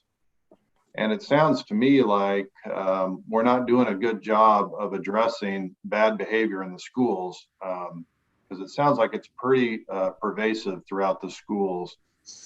So we got a lot of work to do in how we address this and how we make our kids feel safe by our words, by our actions. It sounds like it's coming from teachers and other students that make people feel unsafe, not included. And I'll give you my word that as we move forward on the board, that we'll be having this discussion over and over again, not only among the board members, but among the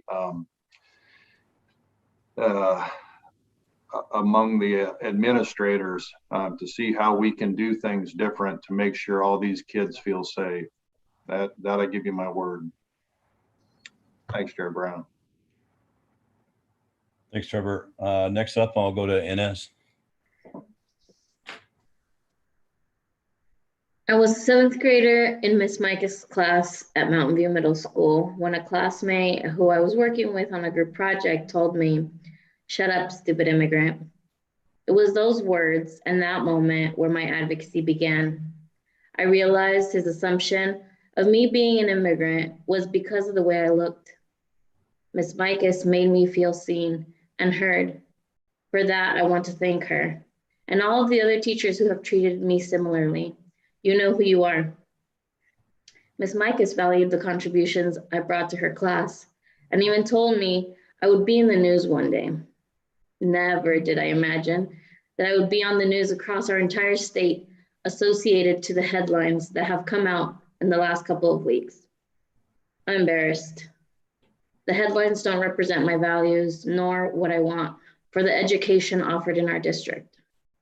I was disgusted with the motions from our previous meeting, and to me, they felt personal as the only person of color on this board.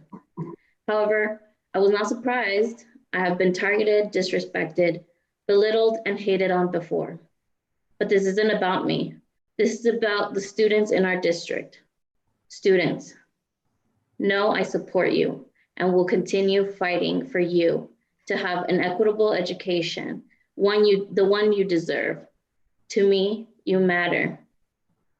Your voice matters, and I understand that I will never understand, but I have your back. I want to thank everyone that has had my back. and has shown support in the last couple of weeks, from the thank you letters to the encouraging messages to the quick check-ins. You all have helped me stay strong. So thank you. Thanks, Inez. Go to Director Renee Powell.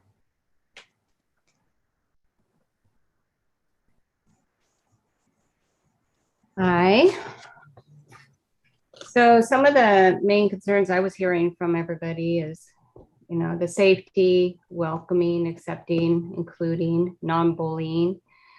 The Oregon Department of Education recognized that all students are entitled to a high quality educational experience, free from discrimination or harassment based on race, color, religion, gender, identity, sexual orientation, disability, or national origin, and without fear or hatred, racism, or violence.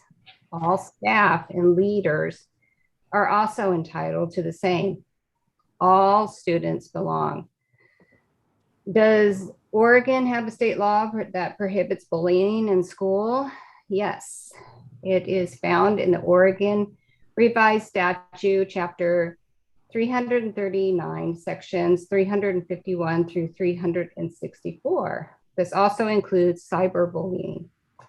If we have so much bullying going on in our schools, why is that? And I would like to know why, and what are we doing about it, and what is the discipline that is happening to discourage it? I have had teachers and staff that aren't being able to speak because they are afraid of losing their jobs or being canceled or being bullied.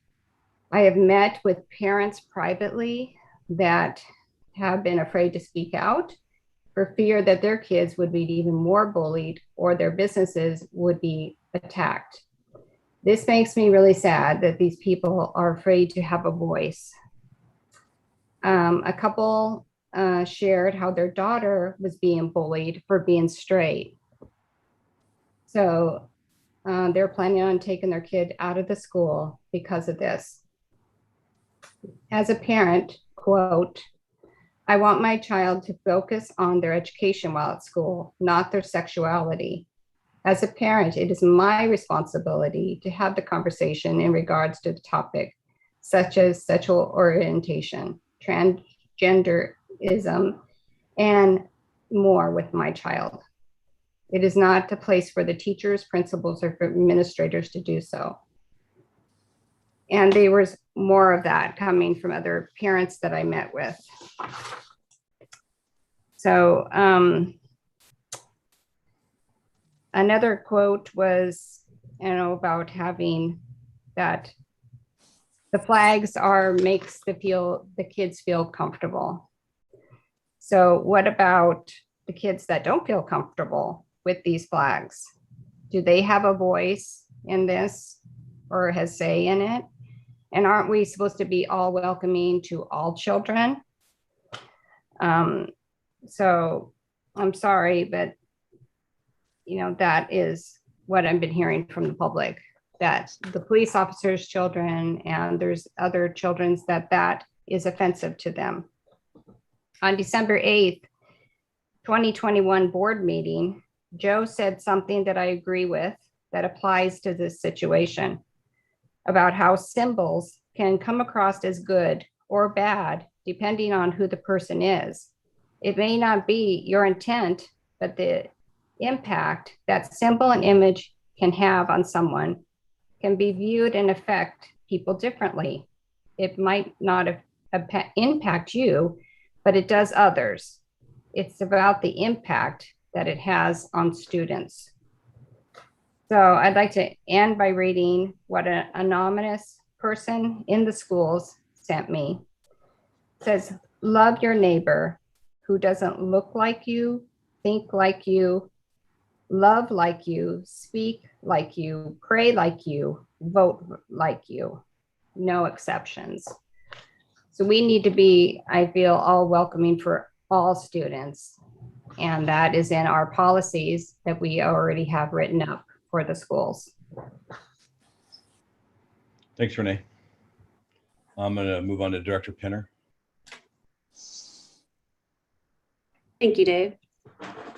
Just want to say thank you. In the last few weeks, the board has seen engagement like never before, from students, staff, parents, and community members. And so many of these have shared their experiences in often deeply and personally heartbreaking detail. And I really want to thank everyone who has spent their precious time to help inform the board in tonight's decision. Pride is resistance. There should be pride in a culture that has thrived despite violence, pain, and cruelty. Creativity and beauty thrive despite. Artists, poets brought the pain and beauty of Black and LGBTQ plus experiences to the forefront of our culture. Powerful voices like Audre Lorde, Nina Simone, and Mary Oliver. Powerful cultural influences like music, art, writing, cuisine, fashion, amazing and powerful forces that are changing our world. John Lewis, Martin Luther King Jr., and Harvey Milk elevated oppressed voices. Billie Holiday passionately sang, "Southern trees bear a strange fruit, blood on the leaves and blood at the root. Black body swinging in the southern breeze, strange fruit hanging from the poplar trees." There is pride despite the brutal enforcement of oppressive laws and policies. Laws and policies that people like us create. Beatings and death for simply daring to be who you are. For being unapologetically out and proud to be fully themselves, always. I am proud to be leading in a time when I have the opportunity, the privilege to be an ally. And right now, that means acknowledging that you matter. Don't ever stop showing your pride in who you are, in what you are, or why you are. Never let someone else determine your worth. Be unapologetically proud of who you are. To my fellow board members, now you are in the position to create policies that will uphold a system of oppression and are attempting to eliminate policies that uplift and support our students. You're attempting to create a system that will have to be enforced with no regard for student or staff well-being. You're forcing teachers and educators to remove signs of pride. Why? Because it makes you uncomfortable? Ask yourself why it makes you uncomfortable, angry, or fearful. Why does the idea that someone other than you could be proud make you uncomfortable, angry, and fearful? The idea that someone other than you, that someone who doesn't look like you or love like you could be proud is problematic only for you. This isn't about politics or other people. This is about us. You are leading, and you can choose to build or you can choose to destroy. I'll say attempt to destroy, that is. Resistance subverts oppression always.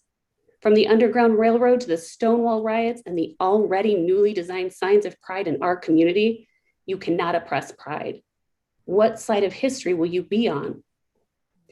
To the staff and students in our community, you are amazing because you are you, all of you, not despite, but because you are you. What you may see in tonight's meeting is not because of you. It's a misguided attempt to lessen the amazing you. For every child, student, and staff member who is hurt, scared, and angry, regardless of the hate you see around you, stay bright. Remember, you are the best you that will ever be, so always be unapologetically you, all of you, loud and proud. This is one more battle that has been forced upon you, and unfortunately, my friends, you have got to resist. We have all got to resist. You have got to fight for your basic, inherent human dignity, and it's unfair and it's hard, but this is the reality of your existence. As long as I'm here, I will be in service to every student and staff member. I will stand up and support your right to walk the halls of your schools safely and proudly, open and honest in who you are and in your hard-fought, rightful pride. Thanks, Brandy. I'm going to move on to Director Shannon. I'll save most of my comments for the particular agenda items. I just want to thank everyone who turned out to speak to us tonight, and everyone who took the time to write into us. You know, you can say a lot about these topics, but I don't think any of us can deny the fact that these symbols are divisive. The conversations and the letters and the emails that we've gotten have shown just how much they've divided our community and gotten our attention away from where it needs to be, which is teaching the basic fundamentals of education, which is what people pay us to do with their tax dollars. They go to work, and then we take some of that money on the promise that we're going to educate their children in how to think, how to do math, how to do science, how to read, not what to think, not your particular ideology. And just because you call it social justice does not mean it is some sort of universal moral imperative that all of us have to agree with.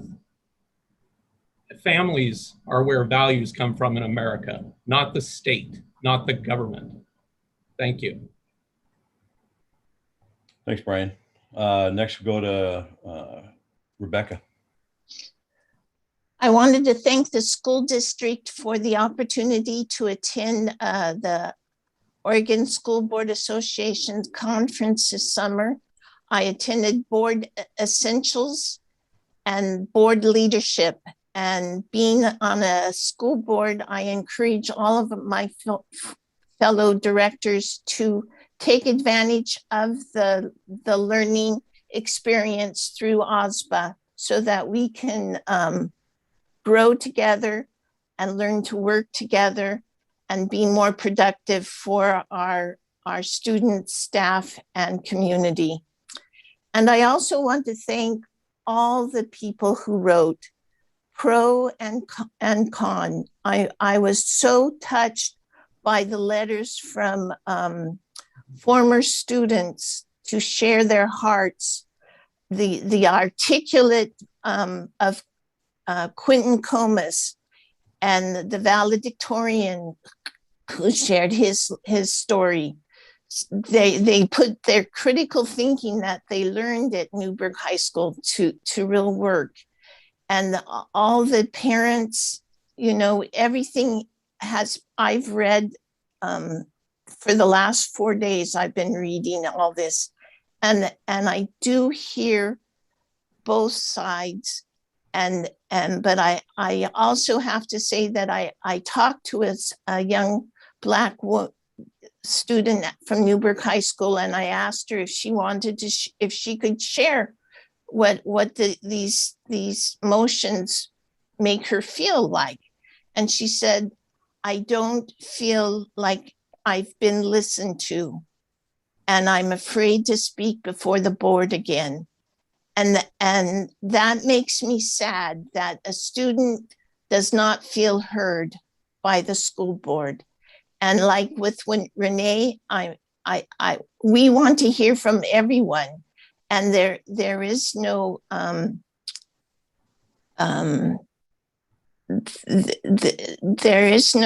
should be no fear of loss of job for sharing your opinion. And I think that we can work, we can be collaborative and find ways to solve this division if we work together. So thank you very much. Thanks, Rebecca. One more thing. I want to thank the school principals and the district team. This is a horrendous time. In August is such a crucial month of trying to get the school into operation. And to have this amount of discussion around something that they need to have time to get the job done, to get the school ready, schedules made, teachers hired, staff hired. They have so much. And so I want to thank you for all the extra work you're doing on behalf of the community. Thanks, Rebecca. I guess for me, I appreciate all the, I think if you're out there listening, you can tell each of the board members have a lot of passion moving forward. We have a board retreat coming up. I encourage all of our board members to bring that same passion to that retreat. And I think our main goal has got to be to work together, to learn how we can work together. And so we represent every student out there. It'll be a challenge. We're on different pages, that's for sure. But I think we can do it. And the one thing I hear from all my fellow board members is you care.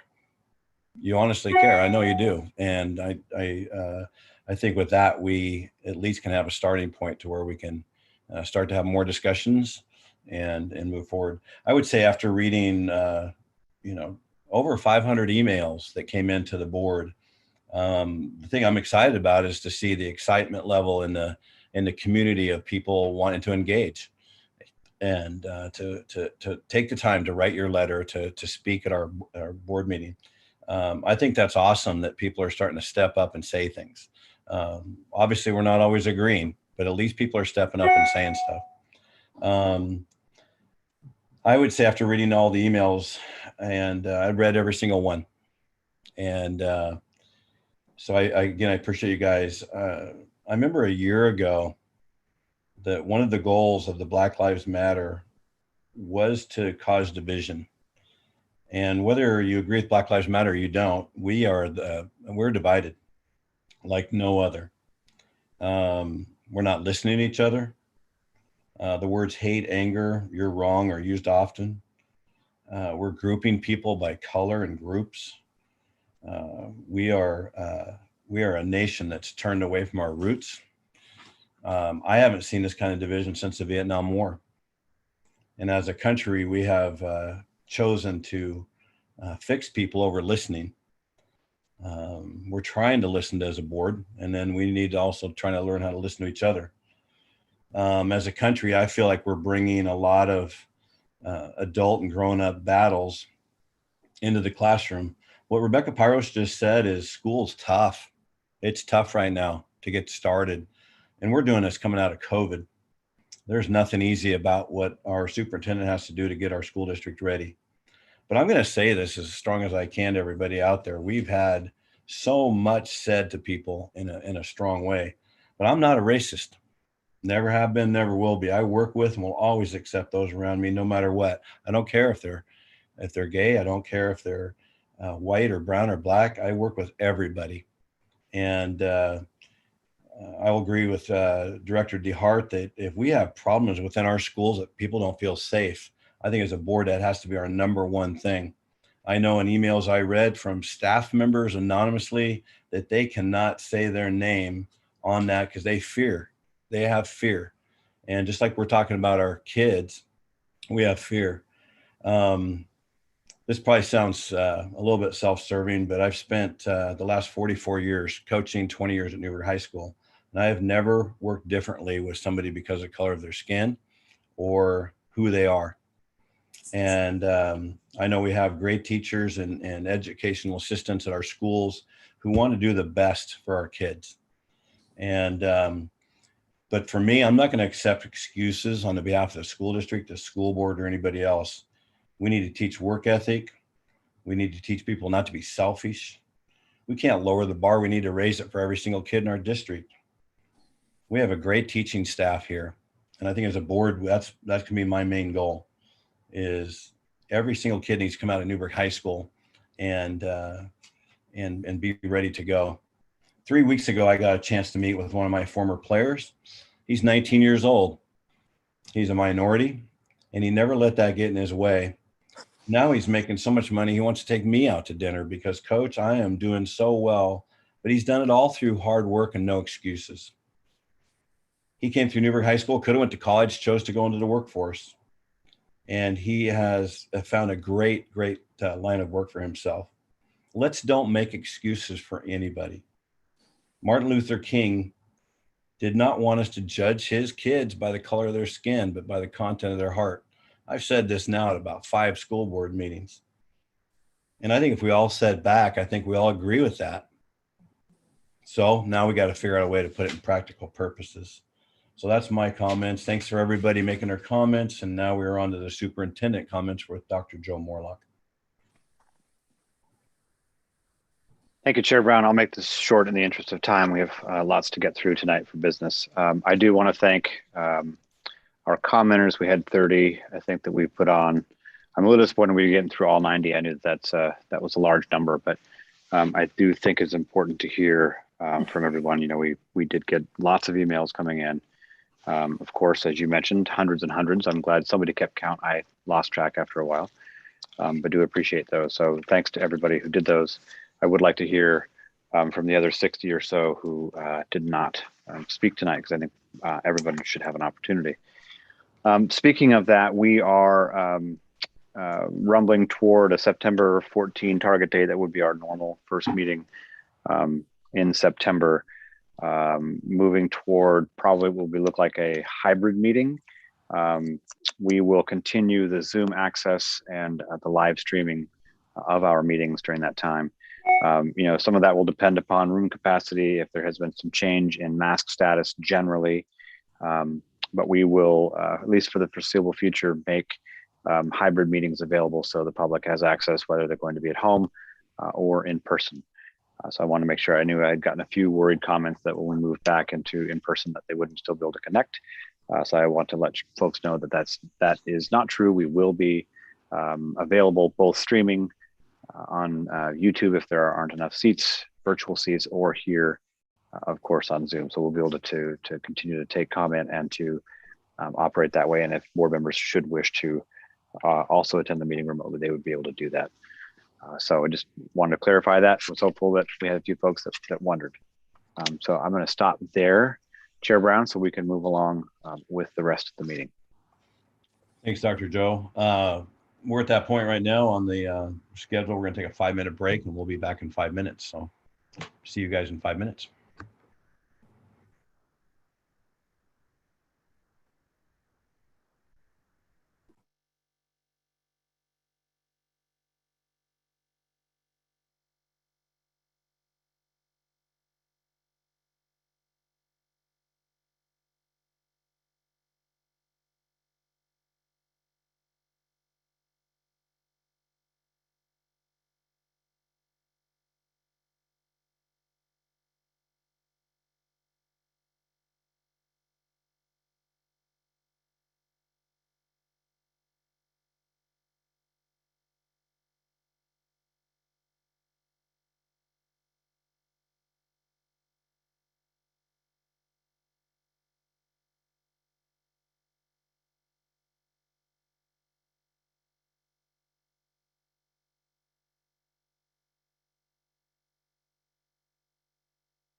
Rebecca, we're the first two back.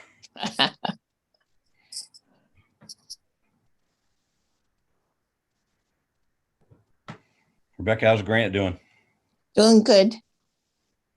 Is he doing track or football this year? Is he going to do track for sure? No, he's assistant principal at Conestoga Middle School now. Oh, So, wow. He's done coaching? Yeah, for at least for the time being. That's a busy job. Yeah.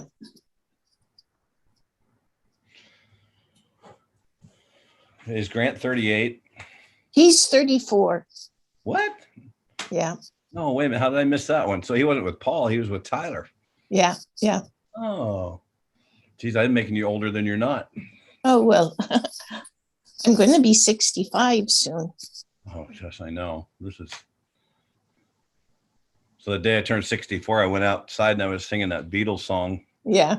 You know, when I turned 64, will they still need me? Will they still feed me? Yeah. I couldn't shake that song for a couple of days.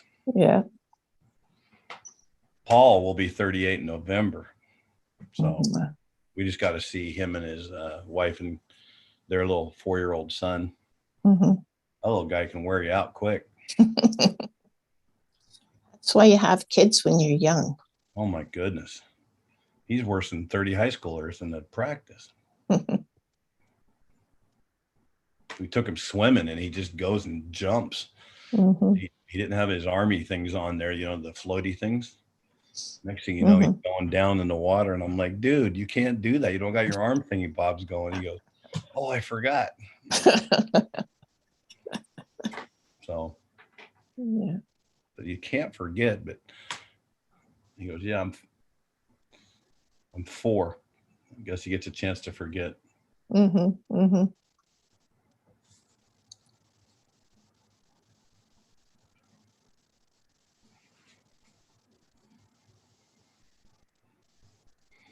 So Brandy, we're just at a wedding up there by your house last weekend. That big Thompson wedding up there. Was it at the, what is it called? The old farm on Kingsgrade?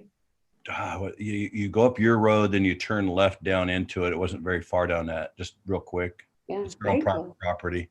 I bet it was beautiful. 340 people.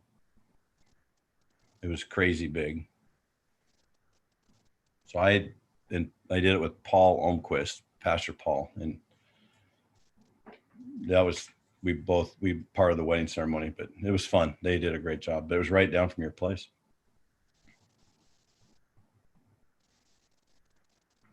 We're waiting for everybody back here. I know Nikki's getting ready to go there. We got everybody back there, you guys? Okay, I think we do. I don't see, you guys see Inez on there? I don't have her on my screen. She's there, and Trevor? Okay. I've been here for a while. Okay. I should have you on my little box screen there, Inez, sorry. All right, you guys, we're gonna keep going through this. We are down to the consent agenda. So I'll read through this really quickly. I think there's a couple of ones we've got to highlight. It's the 2021 minutes, approved minutes from the July 13th board meeting. The personal recommendations, we have 17 new teachers to accept their probationary license contracts effective August 30th. I won't read all the names because there's quite a few, but welcome to all those teachers. And then we have, we're accepting licensed temporary contracts effective August 30th. I recognize Connie Kaiser on there from Newberg High School and Kelly Voigt from Maple Rush.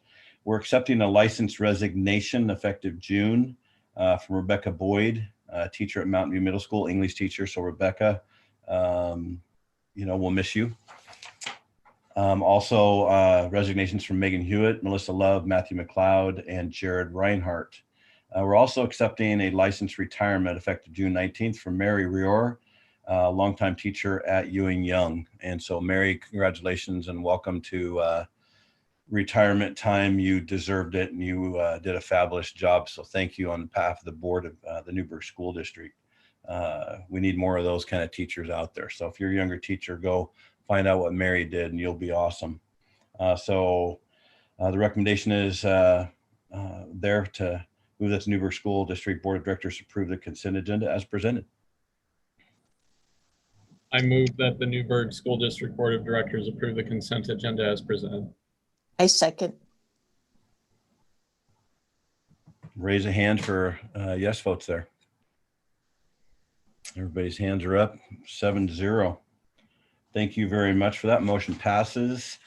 And it gets us through the consent agenda. Now we're in reports and presentations from Nikki Fowler. So Nikki, you're on. Great, thank you. Tonight I'm presenting the June 30th preliminary report for new board members. There's still quite a few entries that we'll make when the auditors come through in a month or two. So there may be changes to taxes and different items there. A few of the big items that are related to SSF.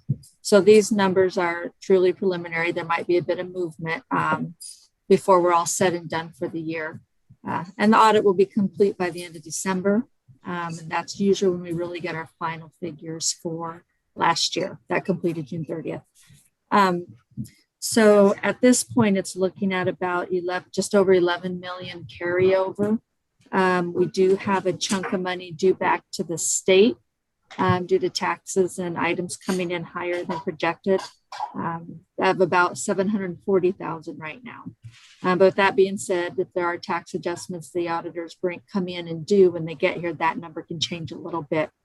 I did not present July yet because the board report was due pretty early this month. Usually I go later in the month. So all of our bank recs and our interest payments and those sorts of things aren't completely in the system yet for the new fiscal year. So next month I'll get the July and the August report to you at the normal meeting. So we'll get those caught up for you. Do you have any questions about what was presented? Nikki, Brandy? I've just got a couple of points of clarification, or hopefully you can clarify them. So on the first page of your report, the revenue sources, 2,000 and 4,000, those have negative, if all the way to the right, the actual percentage of budget, negative balance and negative available balance. Could you just help me understand that a little bit more?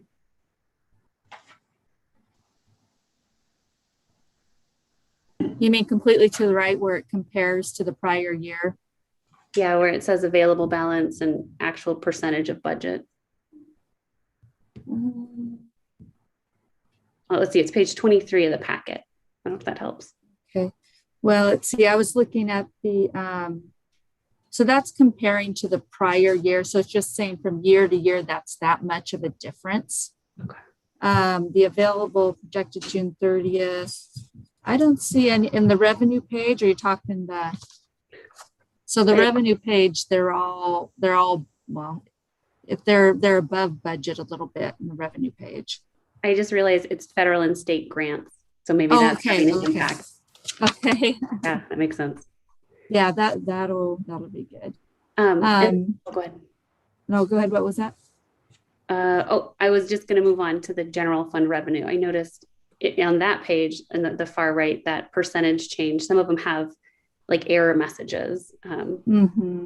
Right, because some of the grants that came in, we can receive revenue over what was budgeted, but you just can't expend over what was budgeted. So that's why some of those numbers are negative. We just received more than what was projected. And there's, one thing that's very good with our district is we do receive a lot of grants. We have a lot of people go out and seek those. So we had just more revenue come in specific function areas, federal versus state and those sorts of things and projected. So, the expenditure part is the part you really want to keep an eye on as far as meeting budget rules, budget law, and not expending more than you have a resolution for.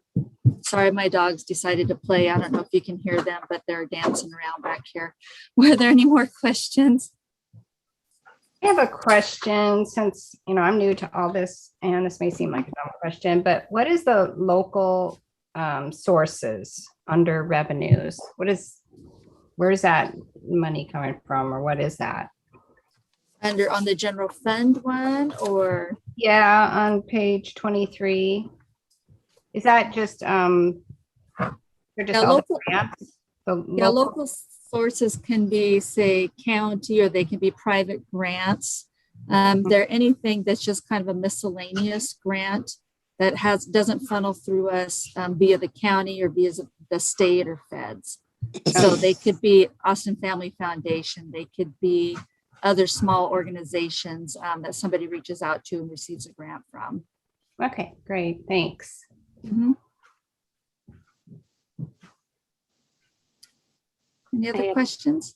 I have just a couple more, but I want to leave room to make sure I'm not hogging. Oh, okay, sure. So just really quickly on the general fund expenditure page, item, let's see, 1270, educationally disadvantaged. That's just zero all through there. Can you help explain that? That's a code that isn't really used anymore. We probably just need to delete that out of there. Yeah, so it's just sitting there. We don't budget anything to it and we don't spend anything. I just need to clean it out of there as an old number. Okay, good. And then my last question, 2140 psychological services, the same kind of thing where available balance is negative, percent of actual is negative. Yeah, so that's an area, a lot of the SPED accounts are balanced against like the IDEA grants and federal funds that came in. Some of those grants didn't have the capacity to hold those. So we put them back into general fund. So again, that's another area where we have a lot of those support services, the 2000s, and we just watch to be sure the bottom lines are balancing. But yeah, that's how that happens with those sometimes. Good. Thank you for that clarification, because I saw those and thought, wait a minute, does this mean we've overspent or what is that? So yeah, thank you for that clarification. Hey, Nick, I have a question. Kind of a tough one, and I know you can't really answer it, but you kind of did a couple of board meetings ago. Uh-oh. My dogs run around here too.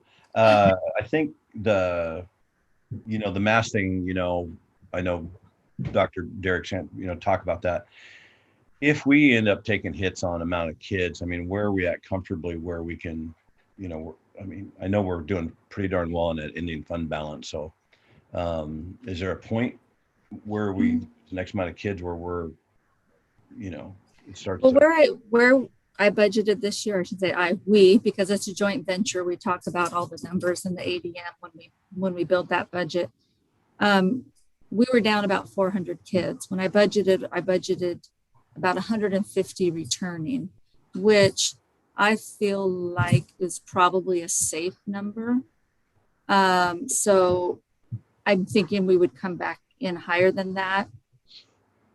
So I'm hopeful that if there are some folks that choose to make a decision, to not to return to the district due to that we have enough coverage there.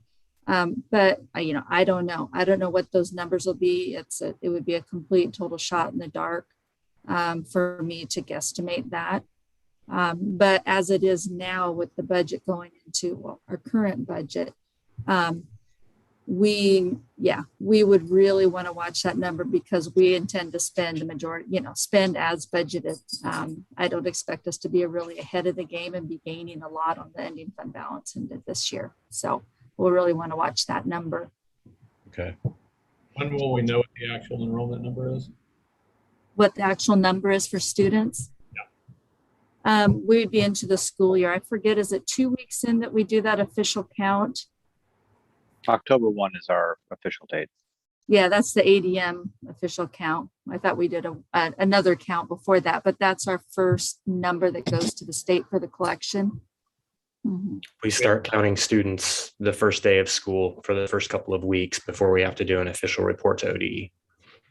Okay. Yeah. Thank you. Got her. Thanks, Nikki.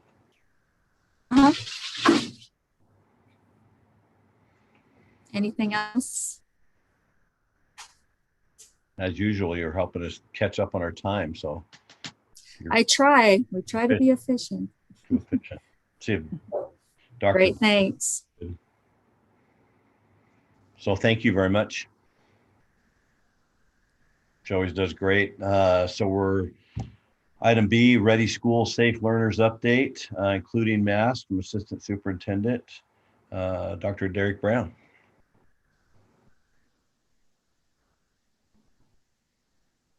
Hello, everybody. I'm going to go ahead and share my screen and put some slides up for you.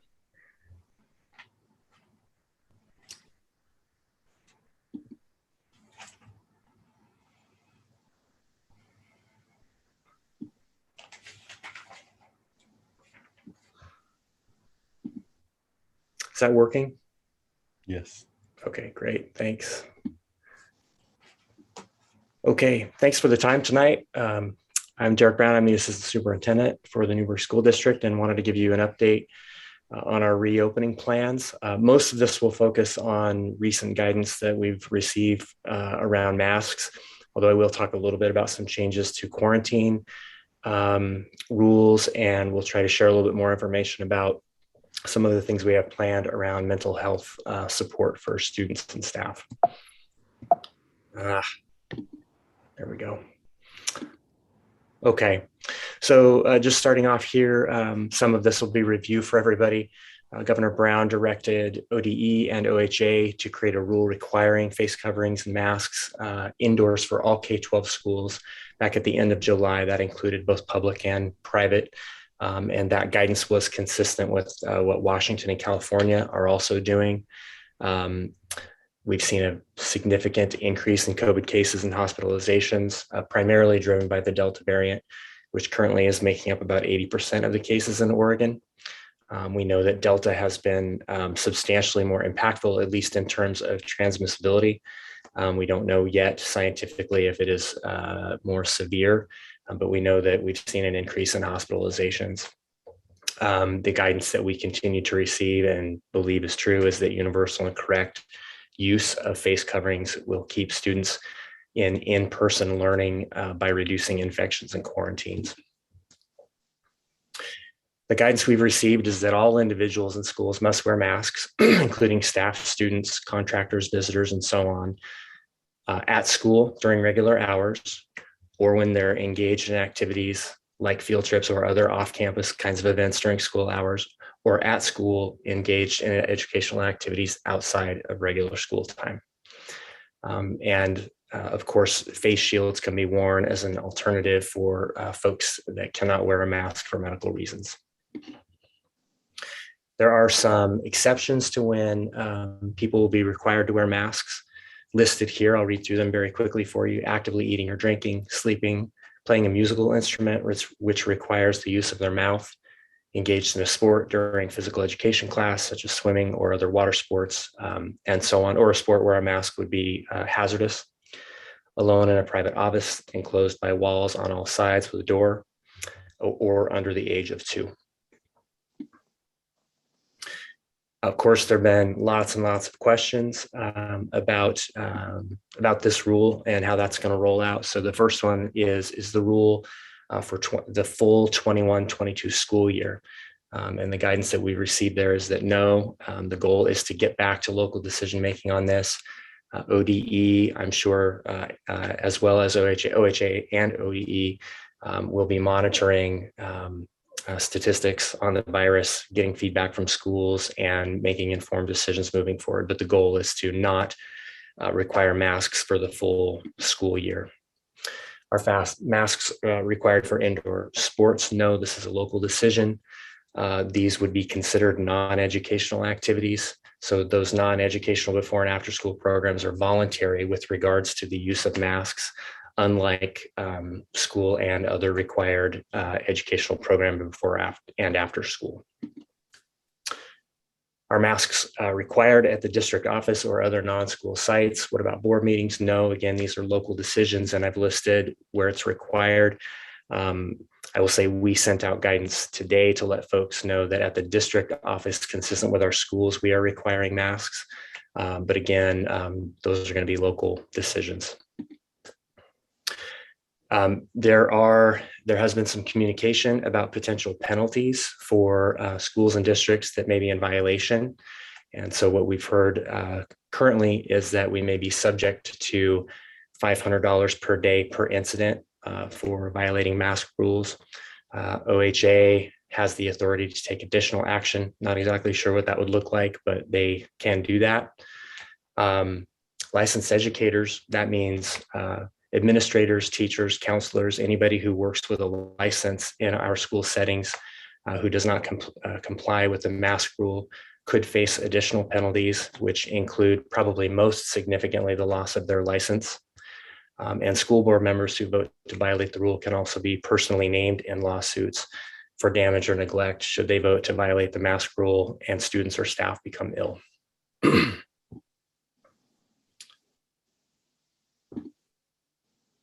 Let me pause there for just a moment and see if there are any questions about the mask component of the conversation. That seems to be where we're spending a lot of time talking and need to pause and see if anybody has any questions there.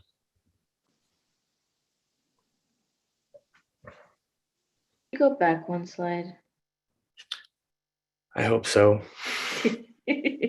Maybe not. There we go. That one? Yes. Okay. So say based on the vote that happened at the last board meeting where we wanted to have masks be optional. Moving forward, that is not the case, right? Because of this new, we have to have something in place for our schools. Right, and I believe that conversation also happened prior to the guidance coming out from Governor Brown. So I think that even if the board had, made that decision at that time, I would think you'd have the opportunity to revisit, given that the state has provided additional guidance now. So we wouldn't automatically have to do this. We would have to talk about it and decide whether this is what we want to do. And if we choose to continue to have it be optional, then we could personally be named in lawsuits if something were to happen. Right. Thank you. So Derek, I mean, we're also at that point where the Governor Brown mandate overrides because she's taken that ability away from local school districts, right? That's correct. Yes. And that could change, like Dr. Joseph, we have a lot of time between now and September 1st. And the other part of that is I know there's legal challenges to this all over the state. So, I mean, there's a lot of things that could change between August 10th and September 1st. I really did agree with Dr. Joe on that even if we have to go to executive session or something like that, there's also the challenge of the $500 per day incident, because my question to OSBA was, is that a Monday fine, a Tuesday fine, a Wednesday fine, a Thursday? And he said, yes, right now. But then if that turns into there's a meeting coming up, actually it's tonight, that all the top people, administrators for the state were meeting to talk about that, as far as, is that per incident or is it just going to be a flat $500 a day to a district? So they're deciding if that's going to, would just be per day, or is that per incident for that whole day? So if there was 10, that'd be $5,000. So they're trying to determine all that in a meeting they're at right now. Yeah, my understanding is that it's per day and per incident. But I'm sure, as you said, there's a lot of space between now and when schools can actually open. And I'm sure we will continue to receive guidance from the state level. Right. Probably by tomorrow we'll have a lot more clarity on that too. Sorry, Brandon. Oh, it's okay. It's just a question for you, because you mentioned executive session. I wonder if you meant having like a special session meeting, because is this something that we need to revisit prior to September 8th, since our next board meeting isn't until after September 8th? Yeah, I think when I talked to Dr. Joe, I think it's something we'll definitely have to talk about, because moving forward, I mean, I know the parents want to know what's up. A lot of parents are, on the bubble, what they're going to do. So I think is early on as we can, we're going to have to probably have a meeting, so right now, I mean, the board, made that vote to make masks optional. Governor Brown. There's even been rumors that she could possibly go back to local control. So I don't know, Dr. Joe can speak to this, or you know, Derek, is, you know, we might have a little bit more time here before we have to get to that point. It could resolve itself for us, you know, before we have to do that. So I don't know if that made sense or not. Yeah, I think that given what we know about the cases per 100,000 right now, even what we've seen just in the last week or two, much less the last month since the board had that last conversation and voted on making them optional, would suggest to me that it's pretty unlikely that the governor's going to come back and rescind the mask mandate. I suppose that's a possibility, but the way the direction the virus is going right now doesn't make me feel confident that that's going to happen.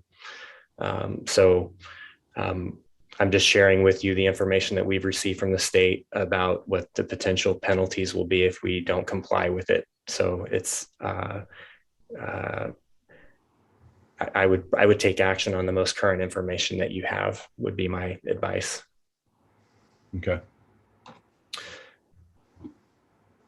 So I wanted to share just a really quick update on quarantine, and just to sort of make sure everybody understands some of the definitions here. Exposure is defined as a susceptible, individual who has close contact, which means less than 6 feet for longer than 15 minutes per day with a person who has a confirmed case of COVID. If a student or staff member is diagnosed with COVID, then we are required to let the local public health authority know about that, which we have done. And fully vaccinated individuals are not required to quarantine. What's changed here is if a school cannot confirm that 6 feet of distancing was consistently maintained during the school day, or 3 feet of distancing with consistent mask use was maintained, then each person that the confirmed case was in contact with would need to quarantine. And that would also include members of a stable cohort if we were in a cohorting model. So that's just something that we need to address as we are refining our plans. We've already written, policies and procedures around quarantining and isolation and things like that, but we'll need to adjust that component of it. Wanted to share a little bit more about the mental health supports that are going to be in place as we move into next year. And so these are just some kind of general comments to give you a sense of where we're focusing our resources. We'll have district-wide suicide prevention plan, which meets the requirements of Senate Bill 52, which is also known as Addie's Act. That'll include trainings for staff to be able to deal with suicide prevention, and specific training for our principals and our counselors at all levels. Some of this may be familiar to you also because we're funding it through a student investment account. We'll have mental health counselors at all schools and therapists at elementary and middle schools. That's through a partnership with Lutheran Community Services, and mental health counselors at the Wellness Center at the high school, which is a partnership with Providence. A full-time drug and alcohol counselor will be placed at the high school. We have a variety of different social emotional learning and other social skills development curricula in place at the elementary level and for our SPED teams. And this year we expanded the Jumpstart program, which is typically just for students who are coming into kindergarten, to also include first grade, given that group of kids did not get kind of the normal start to kindergarten that every other kid has gotten. So we're trying to expand that program to help orient them to being back in person in school. And PACS is a program that we've been using. It's a behavior related program. We've been doing that for a few years, have been starting to be able to deliver that training via partnership with Yamhill County, and we'll continue to train staff. We have a couple of schools that have done some really fantastic work with it, and we continue to expand the use of that program as well. So those are just a few of the things that we're going to be doing in terms of mental health supports as we enter this school year, knowing that folks are going to be coming in from lots of different places in terms of need for mental health support in order to be able to access their learning. And just a quick update on the reopening plans that we're writing are actually due to ODE by August 23rd, and that includes a couple different components. One is called the district plan. And that actually has a little bit more to do with plans for how we're going to be spending our ESSER 3 money. and then a continuity of services plan. And that has to do more with the things that we're doing to make sure we're opening school in person safely, and that we have all of those health and safety protocols and procedures in place. So the continuity of services plans looks a little bit like the blueprints that we were writing, last summer as we were getting ready to open school. So we are refining those and so on. And those plans will all be posted on the district website prior to the start of school. So we're working actively on those things. And that's what I have for you for reopening tonight. Any more questions for Dr. Brown? I have a question. Can we get the printouts of this? Is that available? You bet. I'll make sure that Jennifer Nelson has those and can send them to you. Thanks. Eric, do you happen to know what statute authorizes the governor to assess a $500 a day fine on us? I don't know off the top of my head, but I'm happy to find that for you. Okay. Yeah, let me take a look and see if I can get you that information. And would the district be responsible for that, or would the parent of the student who comes to school, or the staff member who violates that? No, the district would be responsible. Mm-hmm. Derek, on page 46 of the packet, so not in your presentation, but in the Ready School Safe Learner information that was in the packet, there's a mention of an OHA supported program for testing, for rapid COVID testing in schools. Will we be participating in that? I'm going to have to check with Annie Berger, our school nurse, to know if we're part of the rapid testing program. I know that we will be offering testing and screening, of course. So that is part of our plan that we're writing up. But I don't know if we're offering testing specifically through that program or if we're doing it another way. But I will find that for you and send it to the board. Annie is qualified and trained, and that program was implemented last year at the end of the year. So we are ready to go for that. And she's confirmed in the chat that we have done that. Awesome. Thank you, Annie. I had one other question on page 47 again of the RSSL. They mentioned professional development for teachers and lesson plans for students to help with their learning of the new health protocols. Is that, it's early still, we know we still have roughly a month to go, but is that something that's kind of been at least in the works of discussion of how to approach that sort of professional development and lesson planning? Yeah, and tomorrow we actually get our first opportunity to be in the same room with all of our building administrators for the first time in, probably a year and a half or so. So we're really excited about that. And we'll be spending part of that day talking about some of the more tactical kind of details around reopening and the professional development plans that that we'll be rolling out. And so that'll be part of it is, staff learned lots of new things as we went from distance learning into hybrid. And a lot of that had to do with how people are coming in and out of schools and how we maintain safe distance and what we do if there's an issue. And so I think a lot of that knowledge and skill is still relevant and is transferable to what the new model will look like, but there will be some new things we have to talk about in terms of things like what 3 feet of distance looks like and some of the other adjustments. So we'll definitely be training staff and giving them an opportunity to give us feedback and help us refine it. Awesome, thank you. Anything that can get kids to wash their hands more, I'm fully in support of as a parent, so I appreciate that. Yes. Any more questions for Derek? I would kind of encourage the board members. Obviously, this isn't what we wanted. It's not. It was kind of the goal to get back to school and get kids, back to as normal as possible. So for all the public that's out there listening, I would say that this is really a tough one for a lot of people.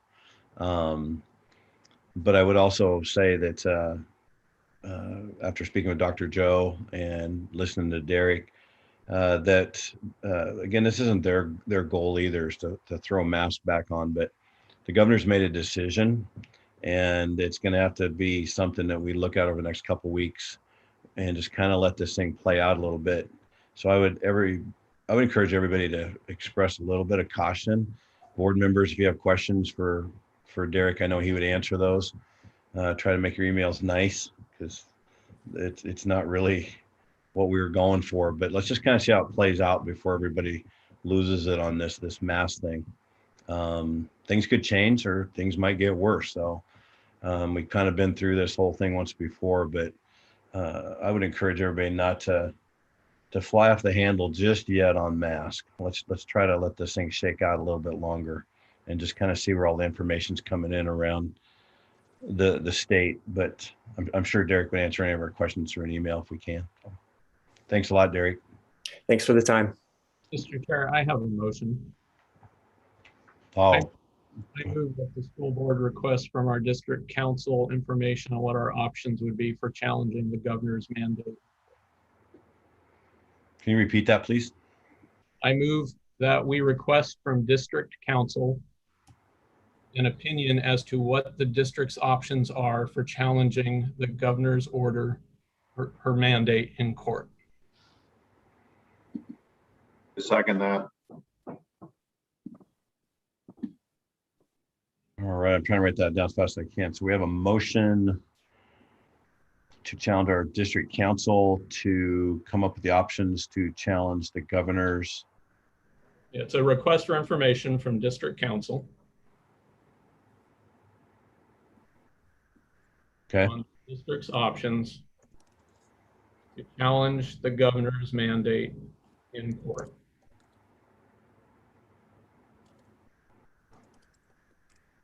Okay, we have a motion and that's been seconded. Any other discussion there? I seriously doubt that this $500 per day per incident fine that the governor just mandated is based on any statutory law. And if it's not, then she is violating the Constitution's separation of powers and she should be challenged in court for that. I believe right now that there are several of those instances out there. From what I've heard from different boards around the state, I think that's happening right now. Is that something you'd be willing to let these other people see where that's at before we move forward? Well, I would assume that one of the options they would present to us would be to sign on to someone else's lawsuit. So that would be one of the options that they could present to us, I would assume. Would the council also advise the financial risk to the school board or to the school district if we should do something like that? By financial risk, do you mean legal fees or do you mean legal fees and financial consequences if we move to file a suit and we're unsuccessful? I would assume that would be one of the things that they provide us information on. Mm-hmm. Also, it would be interesting and important to know if we're going to do that, to know the personal liability that could potentially fall on individual board members. There would be no personal liability for filing a suit in court.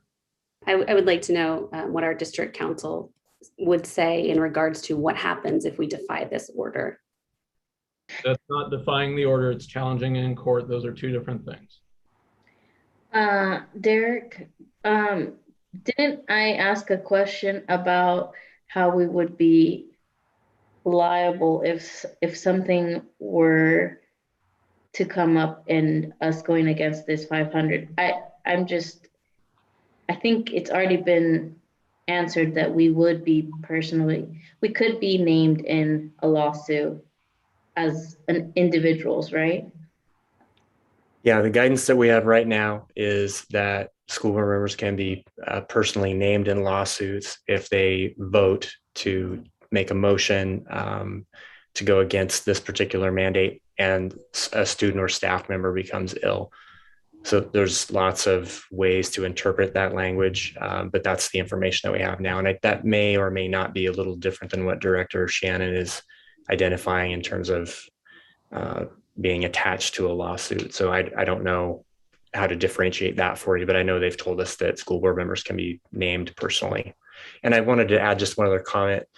The statutory authority to levy like the $500 per day per incident fines we'll have to get more information about what that part looks like. I do want to point out that I think the second bullet that I had on that particular slide talked about educators putting their licenses at risk as well. And that's a different thing that falls under a different governmental organization. And I do know that TSPC does have statutory ability to do that. Not just for mask mandates, but for any number of other things where a professional educator might not be acting consistent with laws and rules and regulations and things like that. So don't know the statutory piece on the fines, but I do know that the loss of license is a real risk for sure. Yeah. And then just to interject, the law is actually ORS 431A.010. So 431A.010, that's actually the power of the Oregon Health Authority and local public health administrators to enforce public health laws. And that $500 maximum fine is written in that one as well. And then just as a side note, tonight, as we started our board meeting, started to come across multiple news agencies that the governor will be enforcing an indoor mask mandate across all places. So not just schools. So we're not in this boat alone. So that's, I don't want to be the biggest news bearer, but that's coming across in multiple locations. So just those two items. Number one, we're all going to be indoor masked. And number two, this is the power of the OHA to levy those fines. I guess my, Dr. Shannon, I'm talking to you is, I'm going to be at the OSBA tomorrow, and I'm going to be down there talking to those guys about some of our board training. I wouldn't mind getting a little bit more information, and then I can get back to an email to all the board members, Dr. Joe and Dr. Brown. I think there's a big meeting tonight with a lot of information that's coming out of that. So tomorrow there should be a lot more clarity from Colt McGill. I know Jim at Green at OSBA is there. They're meeting as we speak. They're having a fun meeting also. So if you guys are up for that, I'll try to find out as much information as I can and forward it to you guys. And this mask thing is going to be tough. It could be a thing where we have to have a special meeting, even though it's summertime, and come to the bottom of this as a board, because we can't put our superintendent in a situation where we're starting school without being super clear on this. So if you guys are okay with that, let me go tomorrow and see how much information I can get back to you guys within the next 24 hours before we do something. Well, I'm fine with that. I would also like an opinion from our lawyers, who we pay to be our lawyers, and who are the only people in this room who are lawyers. Well, they're not in this room, but none of us are lawyers. So I would call the question on my motion. Dr. Joe, are our lawyers straight up through OSBA, or do we have somebody that we haven't talked a lot about that? We haven't really had that need. Well, we do have that need. We use them often. We have different lawyers, and so we will get an opinion from our lawyers on that. I know that there's guidance being worked on now that will come out from one of our 3 or 4 law firms. So we'll bring back the answer to that question either to our next meeting, or we can send that via email. The quicker the better on that one, and then I'll try to find out some information quick as I can. Again, the thing I like, we have 21 days until September 1st. That's kind of was our vote. So I think it's gonna be interesting next week or so. Everybody's gonna love Governor Brown's newest one with the mask, so that's gonna be fun again. So is everybody okay with that? Chair Barron, I think Chair Shannon called the question, that there's no more debate on it. I did not hear that. So Dr. Shannon, what's your thoughts? Well, call the question. It just is a motion to end debate. So you should call for a second on that, and then we should vote on the motion. All right, is there a second? Second. We need more discussion. Yeah, that's fair. There can be discussion on the motion to end discussion. I just want to make sure everybody has their opportunity to talk on this one. Sure. If not, we'll go ahead and vote on that. So if you're in favor of tabling that. We'll Tabling, it's a motion to end discussion and move to the vote on the motion. This requires a 2/3 majority vote. I don't believe that's true. According to our board policy, it requires a simple majority. Oh, according to Robert's rules is what I was mentioning. Yeah, our board policy overrides Robert's rules. Can you let me know what policy that is, Brian, just for the people following along at home? Thanks.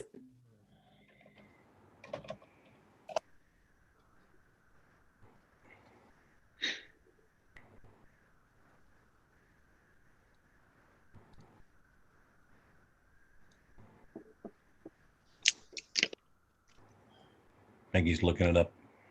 Yeah, we have a lot of policies, so if you want to go down this road, we can. I mean, it's literal, like there was no further discussion, so I don't know why we're not just voting on it, but I am happy to go through all of our policies and find you the particular one. I just wasn't familiar with the policy that said that to end discussion, it could be a simple majority versus a 2/3. I'm just looking for that clarification. Thank you. Well, I say we go ahead and vote, and then we'll get that clarified one way or another. I've read that on the 2/3, and I've read that on the majority. I've seen both of that in different. So it's code BDDF, and it says the board may vote to limit discussion, and the chair will confine discussion to the matter before the board. Since it doesn't call out a 2/3 majority there, it is defined automatically as majority vote. Yeah, but the first sentence says the rules of parliamentary procedure contained in Robert's Rules of Order, newly revised, shall govern the board and its deliberations. Right, which if we were simply going by Robert's rules, that sentence I just read you would not be necessary. So if you want to have a discussion about amending our policies to make it clear that that is a 2/3 vote, we can do that. But as it reads right now, it's a simple vote. Any language about a vote, if it's not specifically called out something other than a majority vote, it's assumed to be a majority vote. So, Director Shannon, if we vote yay on this, what's that mean? If we vote no, what's that mean? And we'll vote on the motion. Like, that's all it means. And then where would we go after that? Just asking us to vote on my motion. Which will lead to where? Requesting the information about our options in court. The original main motion that I read to you at the start of this discussion.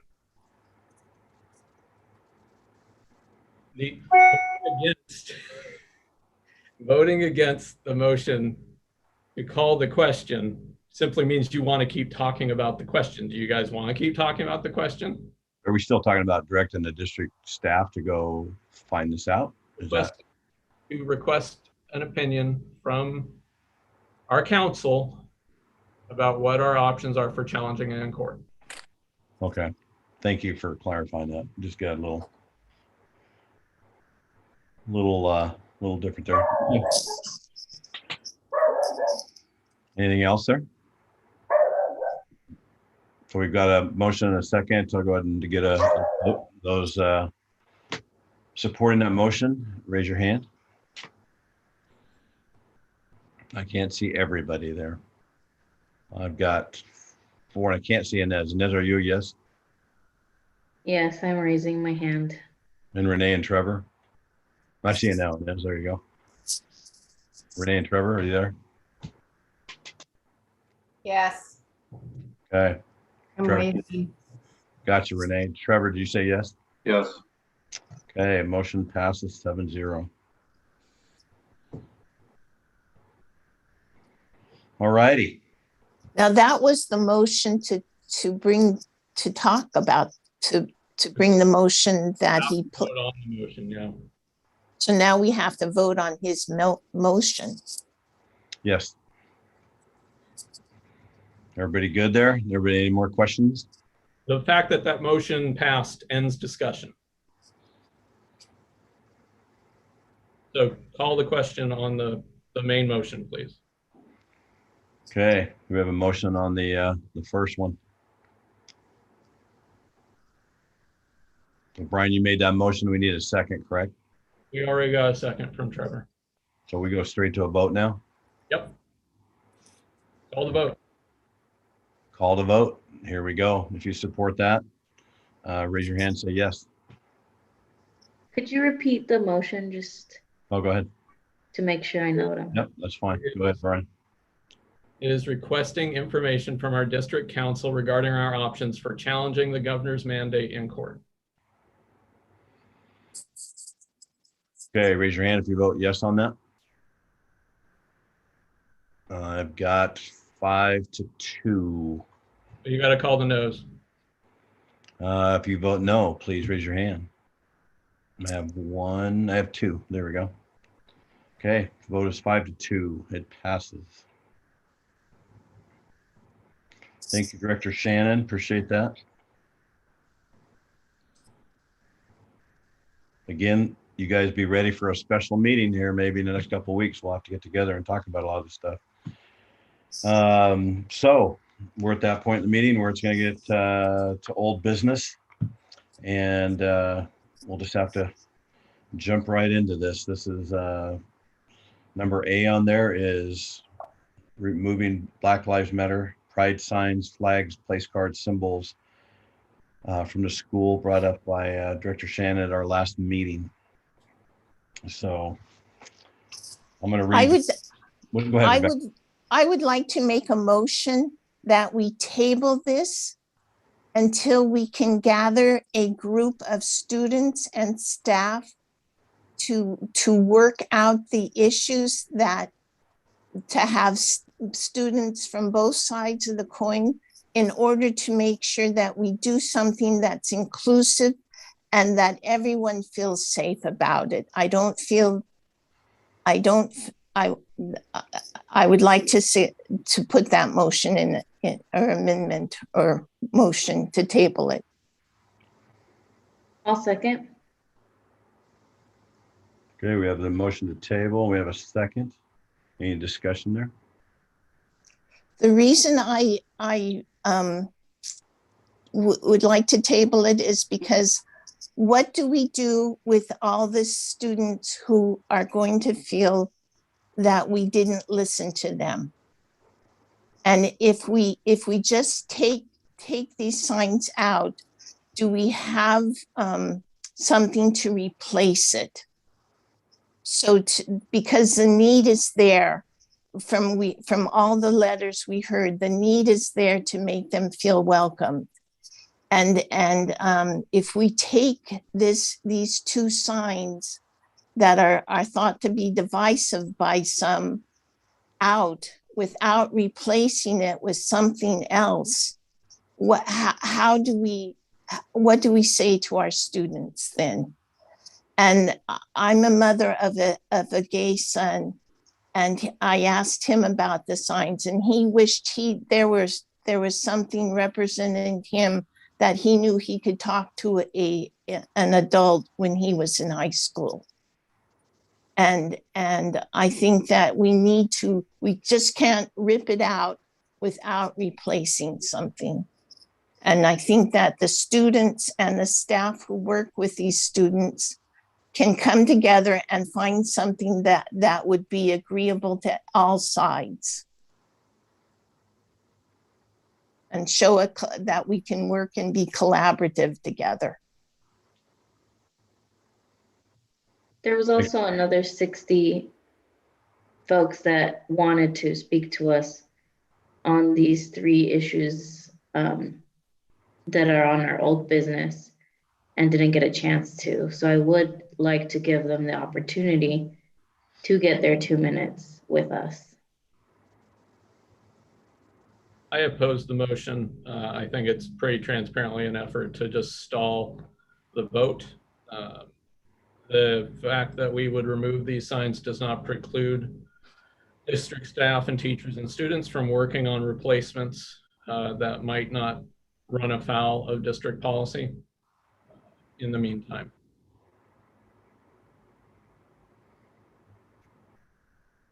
Any more discussion? I will say, I agree that, especially considering that 2/3 of the people who submitted comments this evening were unable to voice their opinions is incredibly impactful. And I think it's our duty as representatives to hear our constituents, regardless of, if we agree with what they say or not on a personal level. And as a leader, it is incredibly important that we help elevate communities, students, staff voices. And I know that several members ran on platforms that really included being conscious of having a lot of transparency, having a lot of parental involvement, having a lot of community involvement. And it feels like this is one of those points where we have a decision to allow that or to try to silence it. I would just respond to that by saying this issue has received more public feedback than any other issue in the history of our school district. So to frame it as we haven't given people a chance to speak is just not sincere in my book. Any other discussion? I would say to that it being summer, we haven't heard that much from our student population and from our staff. And I think that it doesn't hurt to keep it in place for a little bit longer. And if you have, if you're unwilling to try to find something that is going to show that we're not being unwelcoming, because this is going to affect the community, not just our school board, our schools, but it's going to affect our whole community. And if we can, this is something that we can do to work together to bring this issue together. I think, Rebecca, one thing I'd say to that is like, we've had the opportunity to listen to, we're pushing 500, it's a lot of emails. We've had a lot of feedbacks. We have listened to public on this, but I think the one thing that I want is I do want all these kids to feel incredibly comfortable and safe in our schools. I've always been my number one priority, no matter what I'm engaged in at the school levels, from Pee Wee sports camp to varsity level. I'd also say that we're also, the way you have to look at it is, though, we've had a lot of feedback for a lot of people that are also, not only do they disagree with what we have in our schools, they also are hurt also. And I guess the way I've came back to this thing is, when I've read every email, no matter how somebody feels, I've looked at it and said, okay, why are we so divided? It's an important issue for sure. And I think until the point where we can sit down as a district, we can't be harming anybody on purpose. We're harming a lot of people by keeping these in there. And then we say we're helping a lot of people by keeping it in there. If we take them out, we're going to be hurting a lot of people, and then we're hurting people.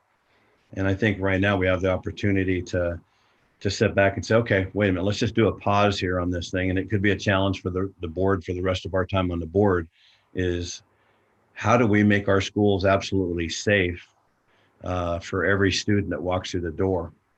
And I think that I've heard it tonight from several people. I believe everybody feels this way, that's got to be our number one priority.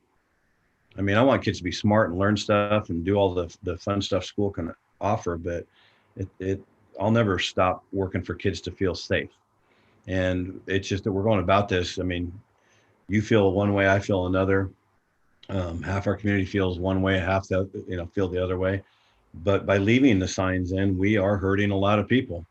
By taking them out, we're saying we're hurting a lot of people. Why don't we sit back now as a board and sit back and say, okay, if we're going to truly represent every single kid in our district, let's represent every single kid and every single family. And we've been given a lot of feedback from people who are wanting them out and frustrated by it, and kids say the same thing, and all the way down to people that have people in the law enforcement. And then let's come back with policies. We have policies in place for all these things, but let's revisit them as a board and let's fine tune them and get them to the point where we have every single kid feel safe in our schools. I'd like to see every single principal start the first day of school in the Newberg School District and challenge their staff already, then challenge every single kid in the school district, start treating everybody well. I just know for myself personally, and what I've experienced in the school district is there are staff members, if you don't agree with them, they attack, and we're adults. And they attack just because they disagree with you on something. I've been attacked since last year in my vote. And so I get the attack part and I get the part that didn't feel safe, but we've got to protect every single child in this district, not just the ones that are, you know, every child. Every single child needs to be protected. And we have a lot of kids that aren't protected because of the signs, and a lot of families feel that way. And a lot of families feel like they should stay. Yeah. I do. Go ahead, Ines. Oh, no, go ahead, Renee. Oh, well, yeah, and I don't you think that it would cause more of a problem by starting out the school year without having a clear understanding of what we're doing and just staying neutral, I think would best represent all children. If we have this keep going and going, it's going to be causing more division and more anger and more upset people. And there's staff and there's parents and there's students that aren't going to ever come on and talk because they are fearful of doing so. So they're never going to have a voice. And the other side is going to be very loud and have a voice. And so this thing is just going to continue, and then we're going to drag it into the school year and cause more disruption and more of this divide. And we have a policy, and it's actually a law of the Oregon Department of Education that every student belongs. That is every student. And that we are not supposed to be taking sides, that we are supposed to be staying neutral. So by eliminating all of them, we can't be bringing in the blue line flag to represent those kids, or we're going to start bringing in all these different flags to represent all these different children that are struggling and hurting from what has been happening. You know, where do we draw the line with these flags? And we're not saying that we are going to just have the American flag and the state flag. If somebody's teaching French or whatever, they can have the French flag. It's not like we're eliminating just the political and the stuff that can hurt the children on both sides. Sorry, Renee, just really quick clarification. In the current motion, it would eliminate all flags except the American and the Oregon state flag. So it would eliminate those French flags. Well, I would like to not have that in there. I would like to have that reworded so it doesn't eliminate, you know, because I don't think that a Mexican flag or a French flag or whatever is going to be threatening to any students. Yeah, so we're getting a little more into the main motion. I think we should probably vote on the motion to table and get past that. And assuming that doesn't pass, then we can discuss the main motion because it's not, I would dispute your characterization of what this does, and I'd like to speak to that. I have a quick question for Jen, if that's okay. Did we have our interpreters for longer tonight, or is our cutoff at 10? Because I think we're getting close to that. I requested extension to 11 this time. Thank you.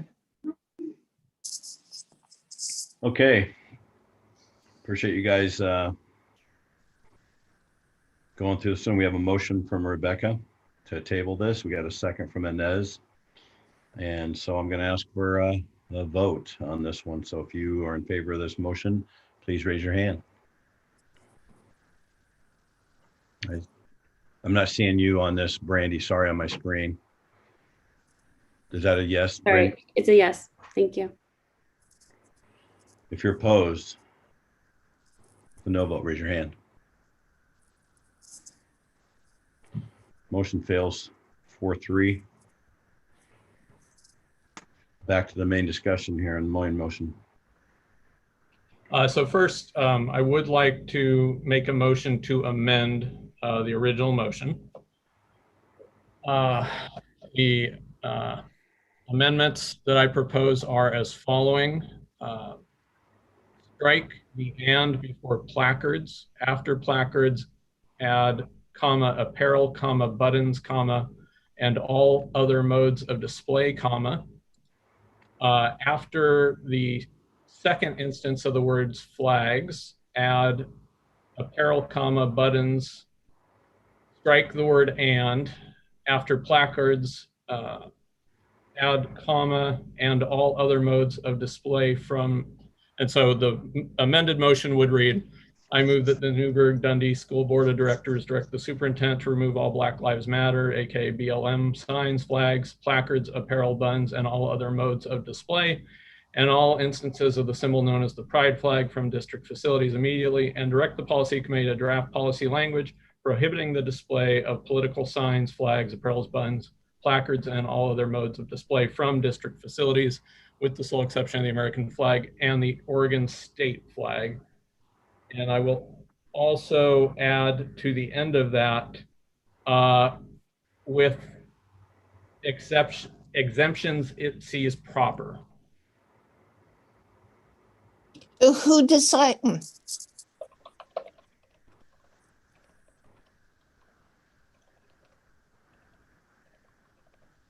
With exemptions as it sees proper after the final word flag. So I'll just read it again so everyone's clear on what the proposed amendment is. The amended language would read, I move that the Newberg Dundee School District Board of Directors direct the superintendent to remove all Black Lives Matter, aka BLM signs, flags, placards, apparel, buttons, and all other modes of display in all instances of the symbol known as the pride flag from district facilities immediately, and direct the policy committee to draft policy language prohibiting the display of political flags, apparel, buttons, placards, and all other modes of display from district facilities, with the sole exception of the American flag and Oregon state flag, with exemptions it sees proper, as proper. And so the language around apparel, buttons, and other modes of display were to make sure that no one gets around this directive by wearing shirts that say this thing that we prohibited. And the final amendment that I offered there at the end is to placate the concern around things like the Model UN or Spanish clubs or whatever. Like it gives a little bit of wiggle room in the policy committee to look for places where an exemption to the policy would be proper. That's my amendment. If you would call for a second, Mr. Chair. Yeah, I'm just writing all this out. Is there a second to that? And I just had something to say, like, so who decides what is proper or not? Who would like? So that would be up to the policy committee to, when they draft language, it will come to us, and then, you know, they'll have the list of exemptions that they're recommending in the policy. And then the final say would be the board itself could add or strike exemptions laid out in that policy. Okay, so like if a teacher wanted to have something special in their classroom, she would run it by the policy committee, or yeah, so I assume the policy committee will go through a process in drafting this language to try and gather feedback from our teachers and our staff and our students. Okay. Drafting the broader policy language that prohibits political signs and all the other things more generally. Okay. We're not being overly draconian in the final policy language. Quick question kind of along those lines too. Who's defining political? Well, there's a level of common sense in it, but then I would assume also that the policy committee in their language would seek to define political. So they'll define political, and they will also give a list of everything that is acceptable. Of exemptions, yes.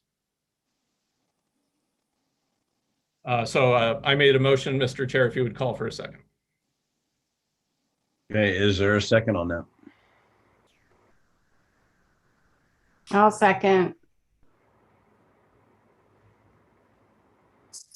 Okay, we have a motion, we have a second. Any more discussion? Yes, I would like to ask Joe about the legal ramifications of passing such a restrictive for our teachers. And I also have a question: who's going to regulate this? Who's going to be monitoring this? And what are the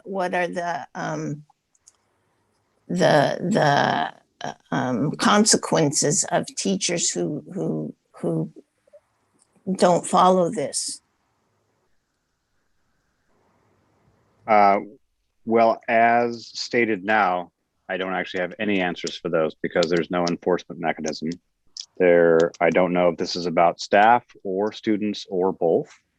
We have certain capabilities of people to wear certain things. There are some contractual things I'll have to look at. And we'll have to, of course, take this through our lawyers before we can enact any of this, because there are probably parts of this that as you start to restrict those other things, we have to make sure that we're not going to be trampling on people's rights. So I can't answer your question at this time, because there are several parts of this that as a directive make it very challenging to enforce and to know the limits of.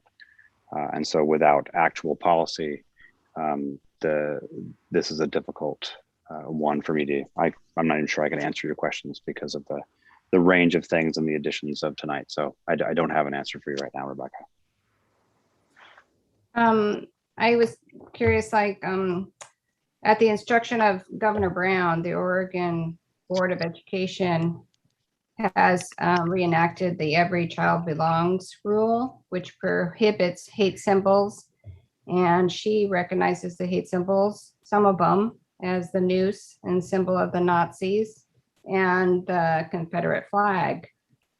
And so there are already rules in line of what hate symbols that are already in the law with Governor Brown. So right, those are recognized as hate symbols. That would be correct. Yeah, this is a different different set of them. So that has a level of enforcement because it's actually written into the law, and those specific symbols listed as hate symbols are there. But I don't think that doesn't cover us in this situation. Okay. So we don't, just to clarify them understanding, we don't know who would actually enforce and police this. Not at this time, no.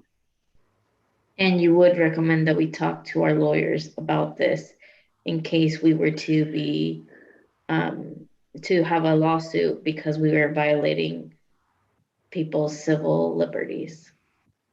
Yes, we will be discussing this with our lawyers as whatever the motion that eventually comes out to be. We will have to work this through several of our lawyers. The reason that we do that with all of our policies, and this is actually not a policy, this is just a directive to the superintendent.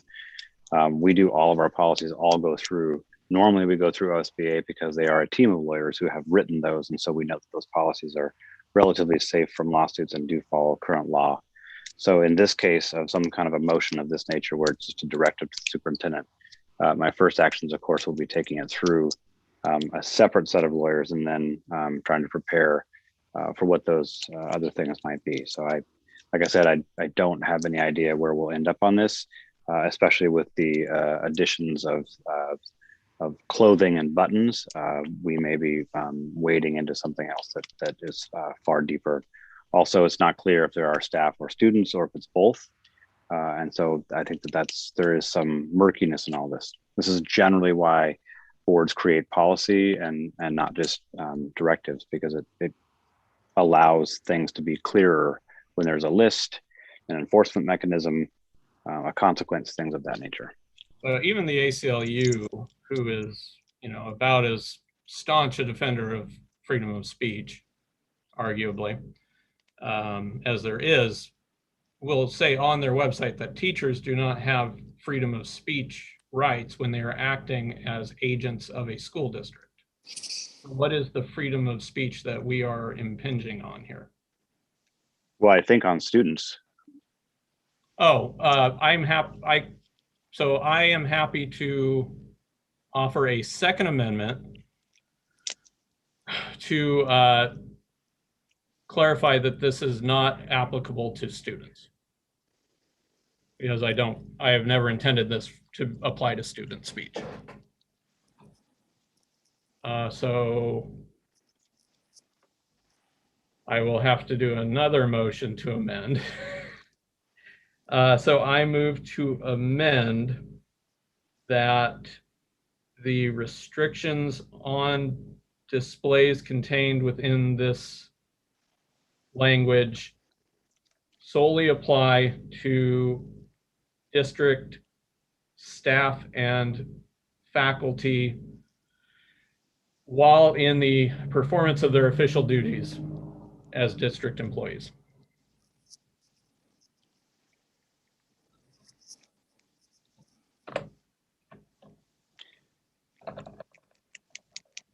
Well, that was interesting.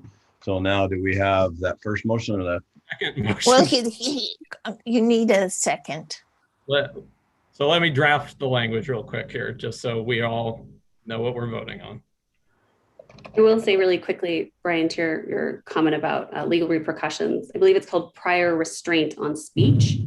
We cannot put prior restraint on speech, and that could get us into potentially some legal ramifications. And that is also a space where individual board members can be named in lawsuits by teachers' unions and held financially accountable for that in a civil, or not a civil, in a lawsuit specific to prior restraint on speech. Hey, Chair Brown, I got a question. I keep hearing that that individual board members can be held accountable. Is anybody familiar with Oregon tort law? Because I was told by a lawyer that while fulfilling our official duties in that capacity, that individuals can't be held liable for decisions that they make under Oregon tort law. Yeah, but if we willingly go against the law, say not in this case necessarily, but in like the potential retraction of policy ACB, every student belongs, which is now state law. If we're breaking the law, that is when we can be held accountable. And if a teacher or a teachers union was able to say, I am suing the board because they have put prior restraint on my freedom of speech, that could be an issue. And I think this, Trevor, you bring up a really good point, that there's a lot of grayness in this, there's a lot of murkiness in this. And as an individual board member, not knowing those answers is very uncomfortable. And I think it speaks to why we need more input from legal. We need more input on the ramifications of this vote before, I know, speaking for me personally, before I felt comfortable giving it. Okay. Thanks, Brandy. Does anybody know, or is anybody familiar with what happens when a board passes a procedure or a directive and it's found in violation of law?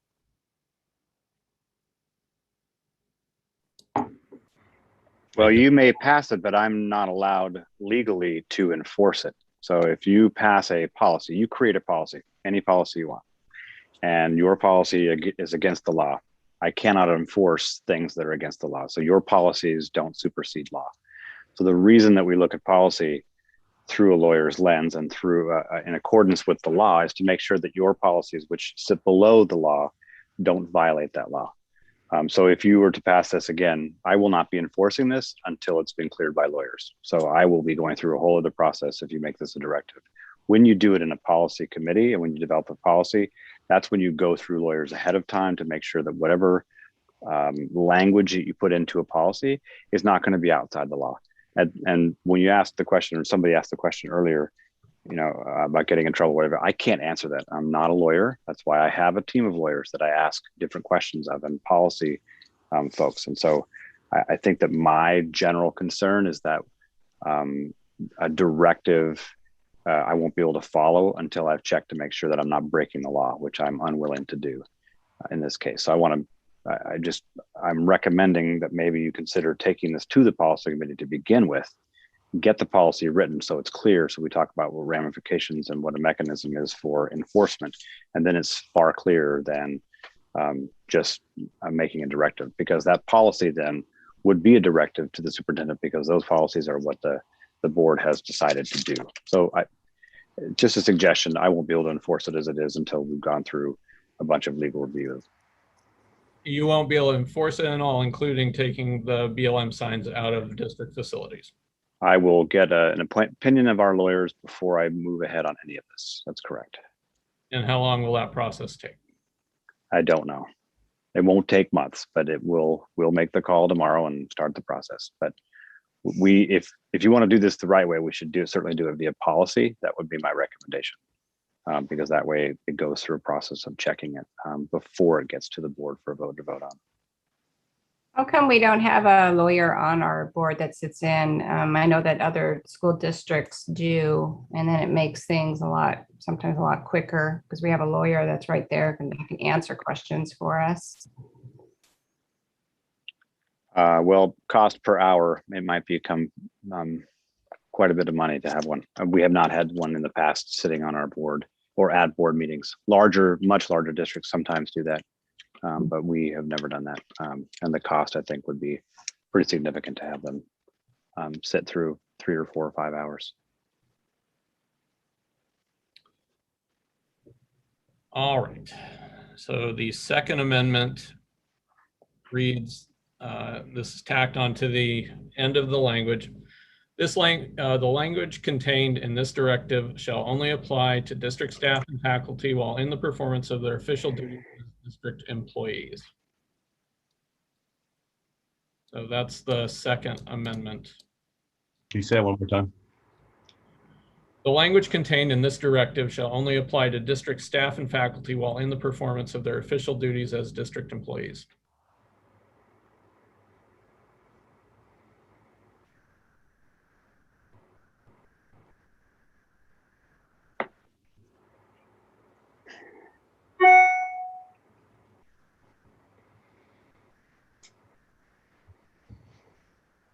Any more discussion here? I think you need to call for a second on that one. For the change in the language? Yeah. Is there a second on that? Second.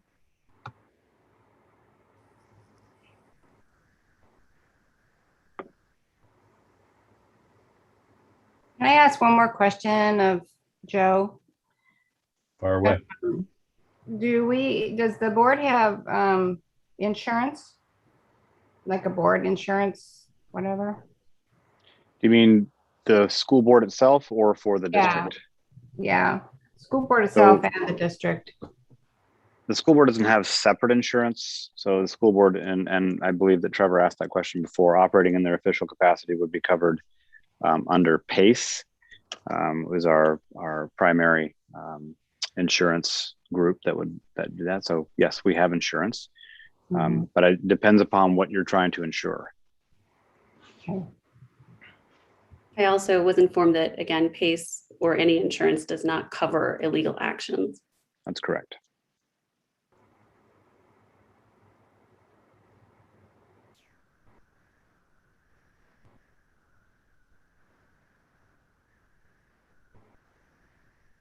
Any more discussion? Joe, does this, we got several letters that the BLM sign and the pride flag are not considered hate symbols or political groups because of the Hatchet Act. would this have any legal ramifications on doing this directive? I would have to, I'm going to defer that to our lawyer. So I think that there are several parts. I mean, are you talking about the Hatch Act from Yeah. 1939? Yeah. Again, I think we'd have to kind of look at that because it has to do with the connection of federally funded programs, and it could even run afoul of Title IX. So we've just got several things we're going to have to look at before we get into any kind of enforcement. And again, there's no enforcement mechanism because it's not within policy. So that will be the next part of this. For a point of clarification, Brian, under your current motion, would this also prohibit the display of university flags, military recruiters, when they come in with their different military branches? Is it going to be country flags or no country flags? It's just BLM, Pride, and whatever the policy committee deems as political. Is that correct? Correct. What about, like, I mean, I guess this will be a question for the policy committee, but there's so many questions around this because, like you said in December, rightly so, if we are restricting Americans' constitutional rights, we need to know where the line is. And so would this include, posters of Martin Luther King or Edith Windsor or Shay, people who have been resistance sort of fighters, I guess you may classify them as? Would that also matter? Or could they have like Black lives? Black minds matter, Black imagination matters. Is that all going to be left up to the policy committee under your current motion? That's all left up to the policy committee under the current motion. And I would expect that historical figures will get an exemption. Although I would not support hanging Che Guevara in our schools. What about like rainbow stickers, right? I mean, I have a 4th grader, so can, they not have rainbow stickers in their classroom anymore? Rainbow stickers. I don't believe that's a particular symbol of anything. Well, it is. You mentioned pride and rainbows in the motion. So that's why I'm trying to really, because there are so many gray areas, trying to really understand it. The pride flag is we should direct our comments to the chair. The pride flag is a well-defined symbol that represents a particular ideology. Okay. So like plain rainbow could not be, in my mind, interpreted in that way. Okay. So if a teacher wears rainbow socks, that's okay. Or if she has a rainbow pin, that's okay. We're talking about the flags and that symbolism of what the pride flag is, not if they have a rainbow colored shirt on or socks or stickers. Okay, just because you specifically said pins and clothing, so I'm just really trying to ensure that what will be defined. I am uncertain of it, and if I'm uncertain of it, and I'm a person voting on this, I can imagine that staff and whoever is eventually policing and enforcing this will also be fairly uncertain on that. Well, and to add to that, I'm not wearing a flag, but I do have a rainbow headband. What does that mean? Under this policy, a teacher in the performance of their official duties could wear your headband, but not your shirt. Would any of this apply to their social media? Not unless they're doing it during school hours, which I don't think there's, Joe, correct me if I'm wrong, but our teachers aren't supposed to be on social media while they're teaching our kids.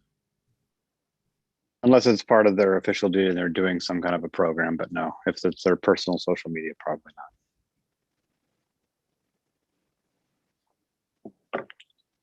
So a point of clarification too, if a group of students and teachers get together to find a unifying poster that can embrace all walks of life, so they can have a rainbow on it and something that says Black and brown children are cared for here, just not Black Lives Matter. Correct. Would they have to get that passed again by the policy committee before they could decide to display it? No, not under this language. But of course, what the policy committee will draft has not been created yet. So that will have more clarification and guidance once they do their work. Well, you mentioned earlier that my shirt would not be appropriate. I mean, this isn't the specific flag or sign, not even the same colors. It's just words on a t-shirt. It literally says Black Lives Matter. Yeah. But it's not the official logo. It's not what you think is political. Because of the font? Does the policy committee decide that? Or like, we cannot say Black Lives Matter. Like, we can't say it, we can't write it, we can't display it, regardless of the format. Is that your current motion? Yes. Can we say Black Minds Matter? God, why do we, guys, I mean, back up here a little bit. You know, I know you want to nitpick this thing to death, but it's like, yeah, when we get this thing to the point where so many people are comfortable, but so many people are uncomfortable. As a board, we need to look at that and say, okay, we got a lot of people that are not going to like this. We got a lot of people are going to like getting them out of there. Then we can have a policy committee start back with staff, with kids, and come back with what's healthy in our schools. Right now, this is not healthy because it's so divisive. Mm-hmm. Divisive to a great amount of people in our district, one way or another. And that's what we're failing here. We want to just get back to the point where we're set back and we want to, of course it's political. I mean, to sit back and say it's not political is, you know, Black Lives Matter is stated all of their goals. They've stated them all. And how we ignore those, I don't know. But they've stated all their goals and they're hitting them. They've destroyed a beautiful town like Portland. And they're destroying town after town after town. Look where we're at. They're reaching their goals of dividing our community. These things are dividing our schools. So how about we get back to that point where we sit back and say, these flags, that's what we've really been talking about, and banners are out the door. We get their policy committee back in here. We do sit down with staff. We do sit down with students. And we sit back and go, what can we put in schools that aren't going to be divisive? What can we put into our schools that are going to work? I go back to the original thought. If we are really here for all the right reasons, we should be here to sit back and say, we're not going to discriminate against any kid that walks through our doors in our schools. And yet that's exactly what we're doing right now. If we don't take these things out, we're telling half those kids out there that don't want this stuff in there that you're not important either. Maybe we've gone too far, too fast with this.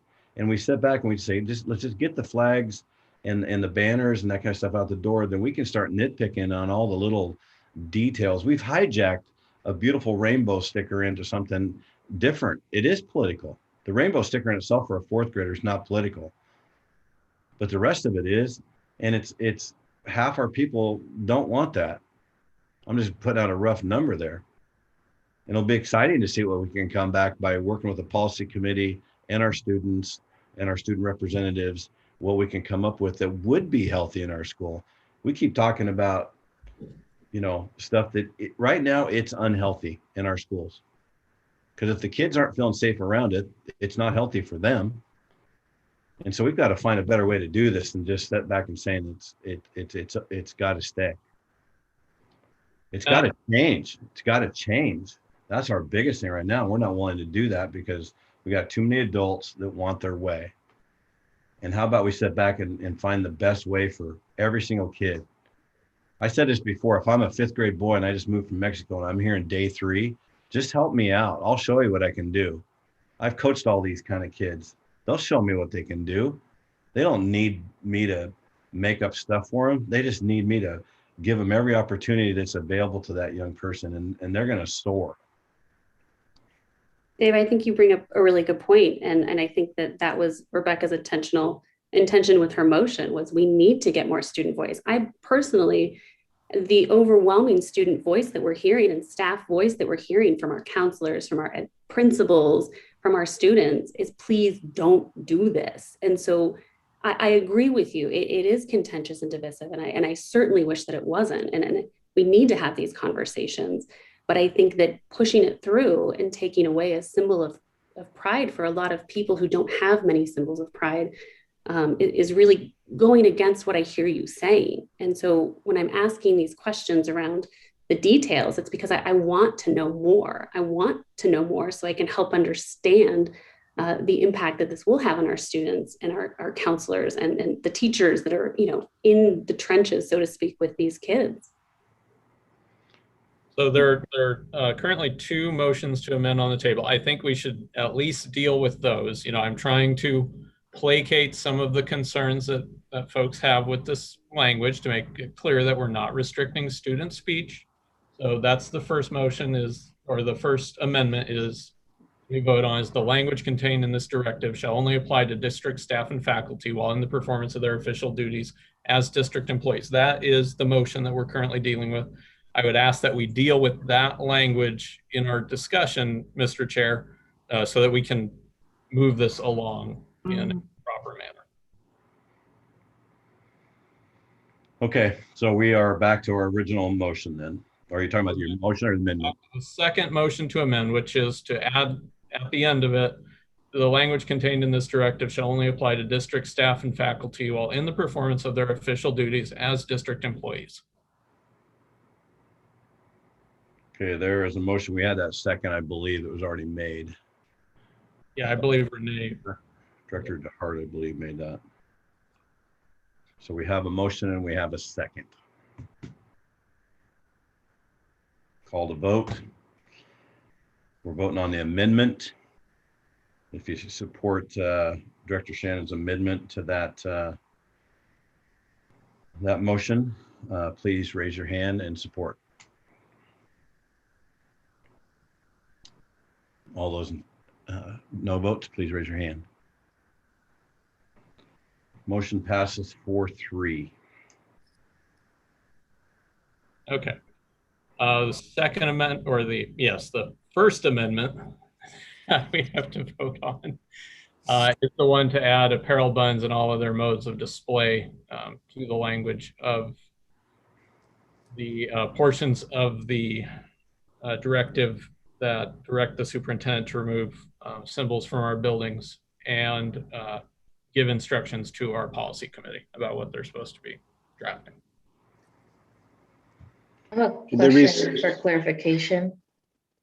Would this impact our union our union contracts, since now this applies to our employees? And how would that look like? Or would we need to talk to our union reps?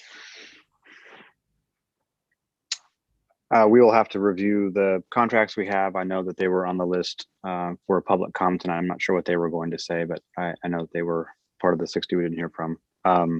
I will have to, as again, part of the legal work, we'll be checking to make sure that we're not in violation of the contract during this, putting this into policy, because we already have a contract in place with them. And just to be clear, any policy change we make applies to all of our union employees. So, but if you have a contract in place, you cannot make a policy that then violates their contract as written. We'd have to go back and negotiate that. Yeah.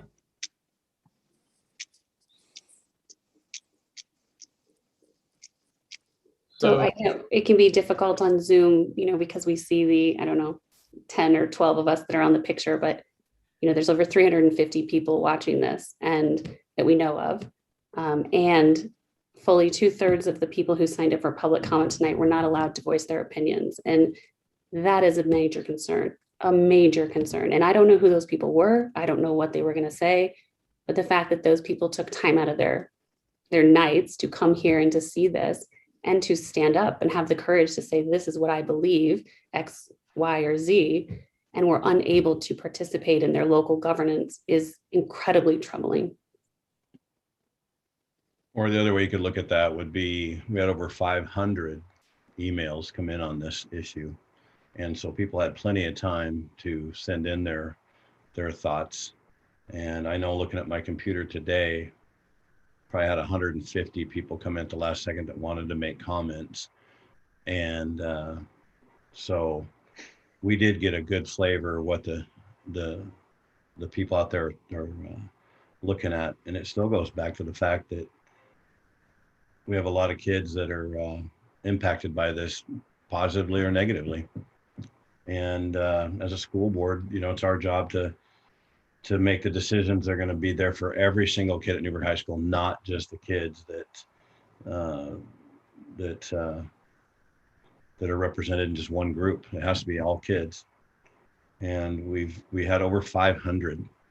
So those people can still send their things in, and that'll impact the policy committee. That'll impact how this moves forward. I still want to represent every kid, and we're not doing that. We're only representing some kids who say they need this. We didn't have this a few years ago, and we have policies in place that can take care of this stuff.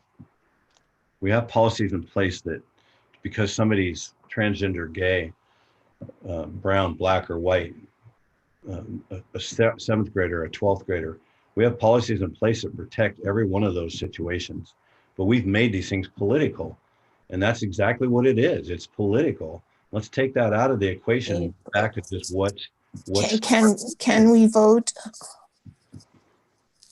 Call for the vote. We can do that. This is on the second or the First Amendment. We already voted for your amendment. Now we're going back to the First Amendment. Yes. And then we'll get to talk about the main motion. We got to make. So can you please state your First Amendment again there? Yes. So after the word flags, it strikes the word and. After placards, it adds comma, apparel, comma, buttons, comma, and all other modes of display, comma. After the second instance of the word flags, it adds apparel, comma, buttons, comma, strikes the word and. After the second instance of the word placards, it adds comma and all other modes of display. And then after the words, the Oregon state flag adds comma with exemptions as it sees proper. So that the language amended reads, I move that the Newberg Dundee School District Board of Directors direct the superintendent to remove all Black Lives Matter, aka BLM, signs, flags, placards, apparel, buttons, and all other modes of display in all instances of the symbol known as the pride flag from district facilities immediately, and directs the policy committee to draft policy language prohibiting the display of political signs, flags, apparel, buttons, placards, and all other modes of display from district facilities, with the sole exception of the American flag and Oregon state flag, with exemptions as it sees proper. And then we already passed the other amendment that tacked on the language contained in this directive shall only apply to district staff and faculty while in the performance of their official duties as district employees. So that part's already been passed. So you just stated your First Amendment again. Do we have a second on that? I believe it was already seconded. Was that Trevor or Renee? I believe it was Renee, if you can correct me. I think it was me. Got it. Okay, call the vote. We're not having further discussion on this. Should we vote on that to end discussion? We're voting on that amendment, the First Amendment to that one, yeah. But are we voting to end discussion on the amendment?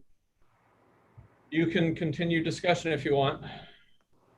I would like to, again, because I still have a lot of questions and a lot of clarity. And I'm listening to your words, Dave, and I know, that you care deeply about kids and that you have a lot of experience with the kids, and looking at who we have heard from and how we have heard from them, the students we have heard from have overwhelmingly said, I need these things. My friends need these things. People I know need these things. And I think by making this motion, so go through before even, like I said, the people who just signed up tonight didn't even have a chance to speak, really doesn't give students the chance to voice their opinions. And like I said, it's either way. I mean, I don't know what students are going to say, but the fact that we're not allowing them, but at the same time saying that their experience is so important feels incredibly hypocritical to me. I don't understand how those two things are merging by saying student experience is incredibly important. We want all students to feel valued, but we are going to disregard the students we've heard from. I'm having a hard time with that. Who improved the BLM flag in the Dundee schools in the first place? Nobody talked about it. They just did it and put it up there. I've had parents contact me saying that they see the BLM flag behind the teacher's desk during the Zoom. So a lot of this stuff came out because of being on Zoom and the parents seeing what's going on in the classrooms and what the teachers are saying. And that's what really concerned a lot of parents, because they didn't have a voice in having these symbols put into schools. And that's what started this whole thing to begin with. If a teacher or somebody wanted to display something like this, they should have presented it in the first place to the board to talk about, is this going to be okay within light with everything that was going on in the world, with police officers being shot, and with families that have police officers as family members, and kids that have police officers in their family, that they didn't have a voice. Nobody said, hey, is this okay with you? And they just did it. There was no discussion on it. So is that fair? I'll just say one quick thing on that. Under current policy that the board currently has, we play only a governance role. We don't play an operational role. So if we don't dictate, teachers don't need to come to the board to ask for permission to display things currently. Yeah, but it's a political, I thought there's a law that it's they aren't allowed to be in a political, like they couldn't be in the classroom having a big Trump flag or a big Biden flag and pushing their political agenda on the children. Isn't that correct? Or am I wrong? Well, that's exactly what the policy I'm attempting to pass through here would address. Yes, that sort of issue. We do have requirements in our policy to teach both sides of controversial subjects, which I think you can make a strong argument that hanging a BLM sign runs afoul of that current policy, since that is clearly a contentious issue in our society right now. And I don't think you can make a strong case that both sides of it are being presented in our schools currently. Nonetheless, I would ask that, Mr. Chair, you keep members' comments around the current motion, which is the motion to amend, because I do get the sense that some folks are trying to run out the clock on us here. So I call the question. All right, so we have called a question. I'll second that. We have a second. Call the vote. Call the vote on the amendment that Director. Call the question. What's that? Call the question. Vote on the question. Motion to call the question, which means we will then automatically vote on the amendment. Vote on the call to question. Those in favor.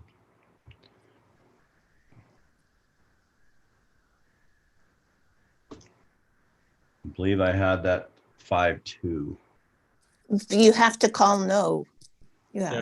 No, I'm just telling my computer there for you guys. And then the no votes, please vote there. 1.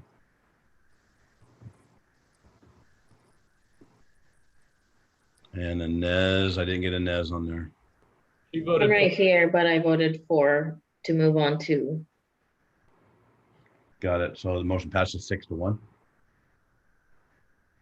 So now the motion to amend is voted on.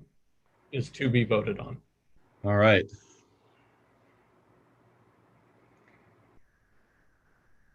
So we're back to the main motion here. The main amendment. The the first amendment that I made, adding the apparel and buttons and all other modes of display language and the exemptions as it sees proper to what the committee is going to draft. Okay, back to that First Amendment then. Those in favor, calling for the vote, say aye.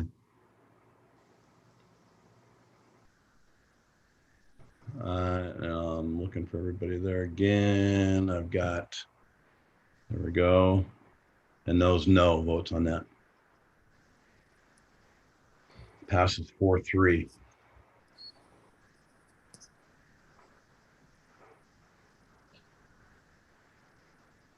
Okay.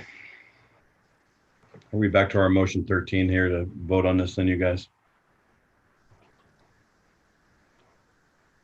We've gotten our amendments. I'm sending you the amended language, Jen, just so you don't have to try and do this all via dictation. Sorry, what did you say? I'm sending you the amended language. Okay. So you don't have to try and take it from dictation. And I'll blind CC the board. So we're back to our motion 13 then with the First Amendment, Second Amendment on those, on languages.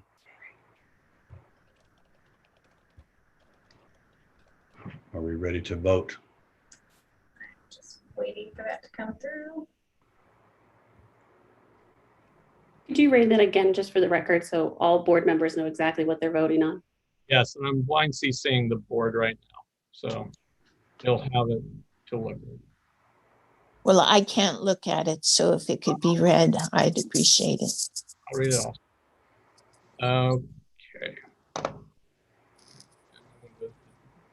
All right.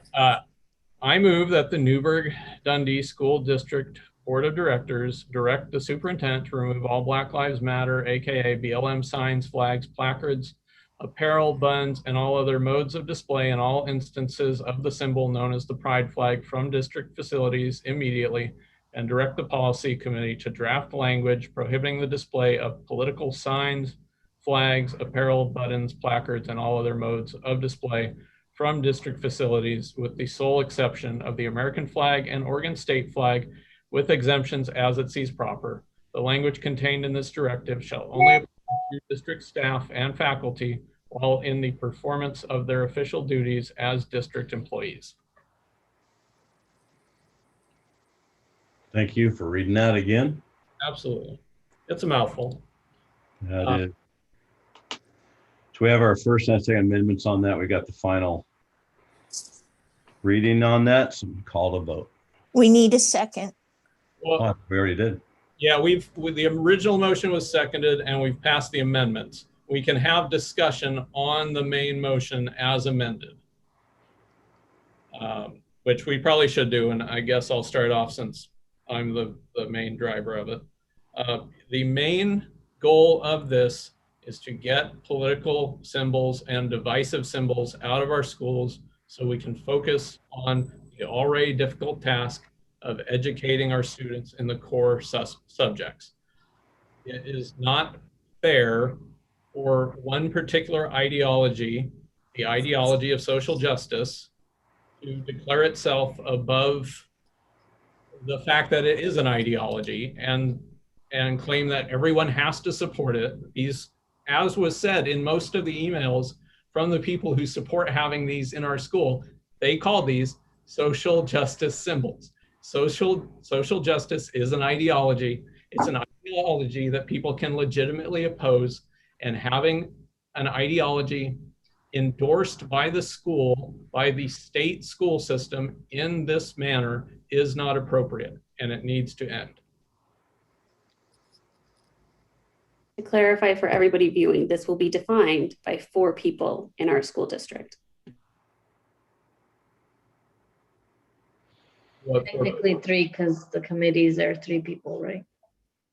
Right, but then the board has to vote on it. Yeah.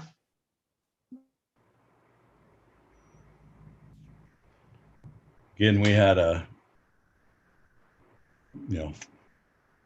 I'll use the term 500, in that neighborhood again.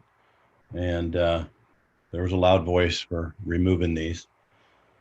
So it's not just 4 people. It's a large portion of our community too. But there was also a loud voice supporting it, to your point, Dave. Yeah. Well, and Chair, I would like to say that quantity over quality, is not in this case is not, the quality of some of the stories that we heard should count more than just the number of emails that we received. Absolutely. I agree. And I feel like that's not being heard. The students are not being heard. I shared a story of something that happened to me today, and I don't know that you heard it. Oh, I did. I had teachers who cared about me and supported me. And I want students to have that too. Well, I would just say, sometimes you hear something that just strikes you as fundamentally true. And, when I was listening to the people talking tonight, the thing that struck me that just, gripped me when I heard it was when I think it was Robin said, people make people feel safe. Signs will never make people feel safe. People are the ones that make people feel safe.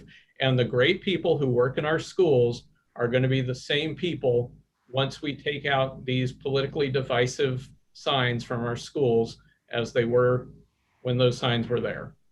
And if they feel safe, it's because of the people who are in our school system, not because you hang BLM on the wall.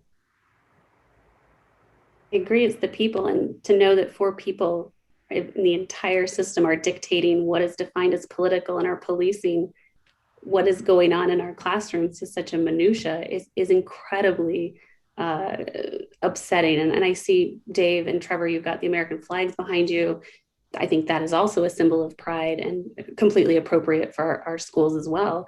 And this feels so anti-everything, anti-free speech, anti-free expression, anti-safety. And I know that this has been framed a lot tonight, and I think rightly so, in the framework of student wellness.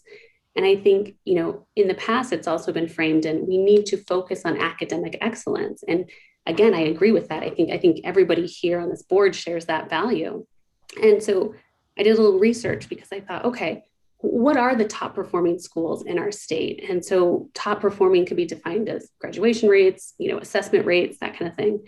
And the top 5 performing districts, every single one had a diversity, equity, and inclusion coordinator.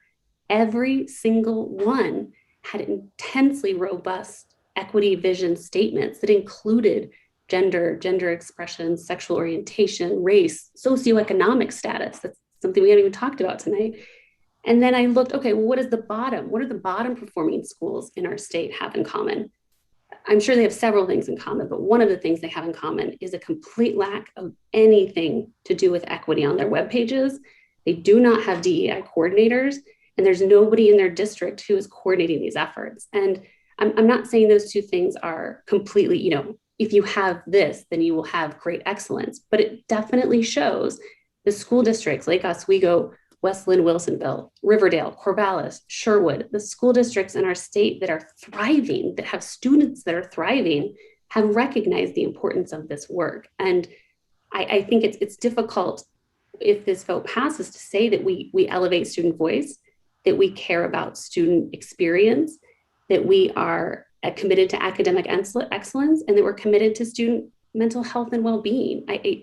It's incredibly difficult to see how those two things, or all of those things, can merge together, because again, this feels so draconian and oppressive in nature.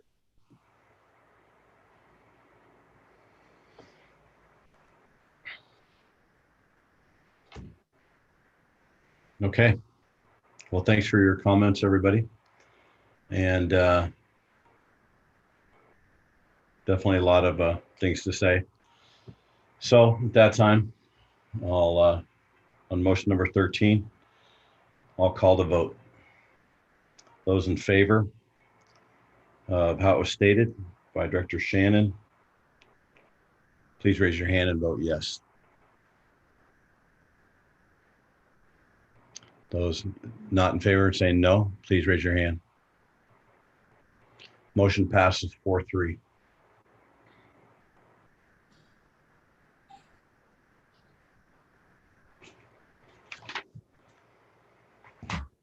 Jennifer, I know you're going to look at me and tell me we have 5 minutes with our translators. I already see it. I can read your mind right there.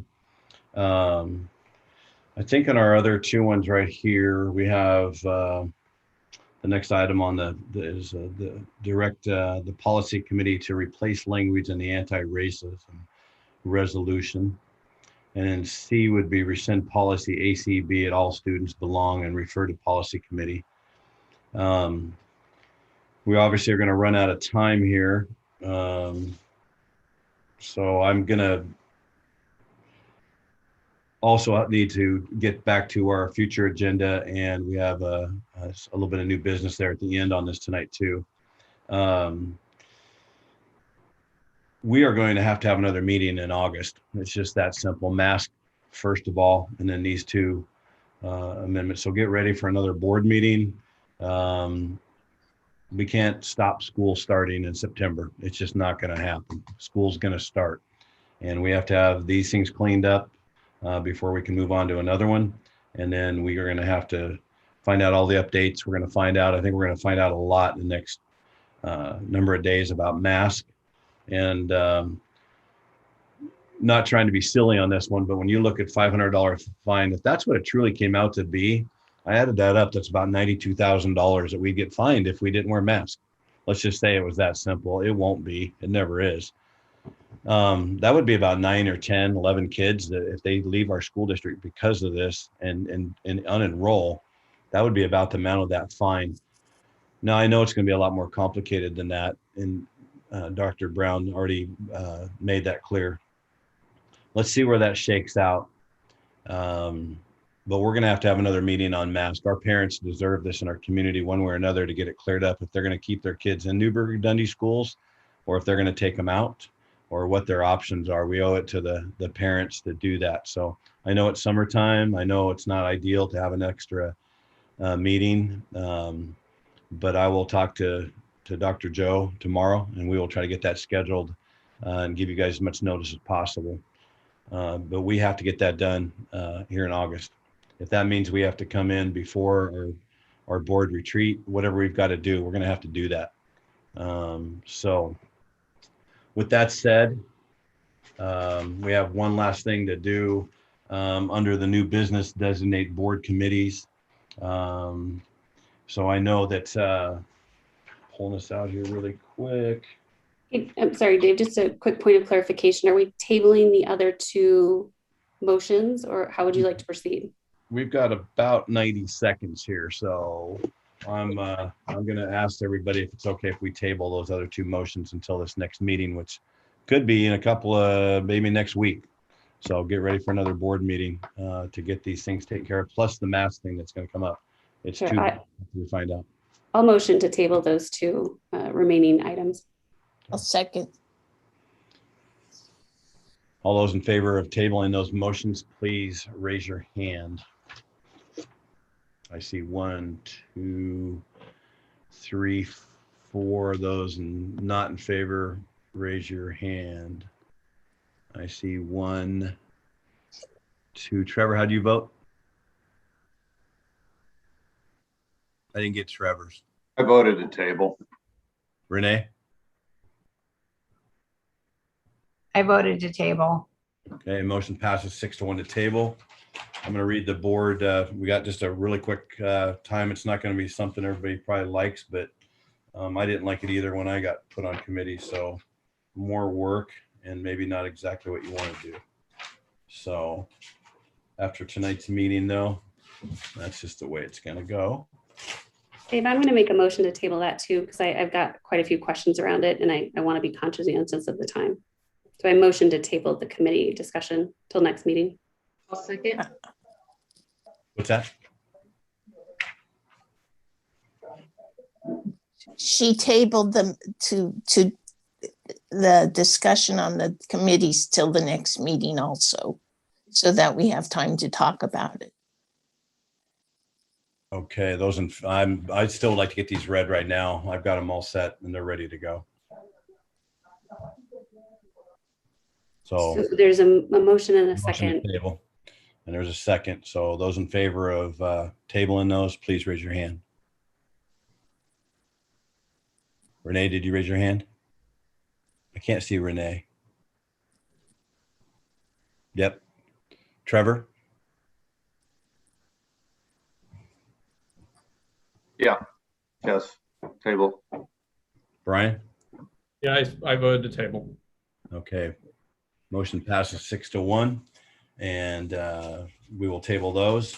And I know it's been a long, rough meeting, so thank you all for participating. Jennifer, thank you so much for all your extra work on this. I know you worked really hard at that. We'll have more tough board meetings, so we will see you guys the next time, and I'll get back to you very quickly on how we're going to schedule this next meeting. So move to adjourn this meeting. Have a good night, you guys.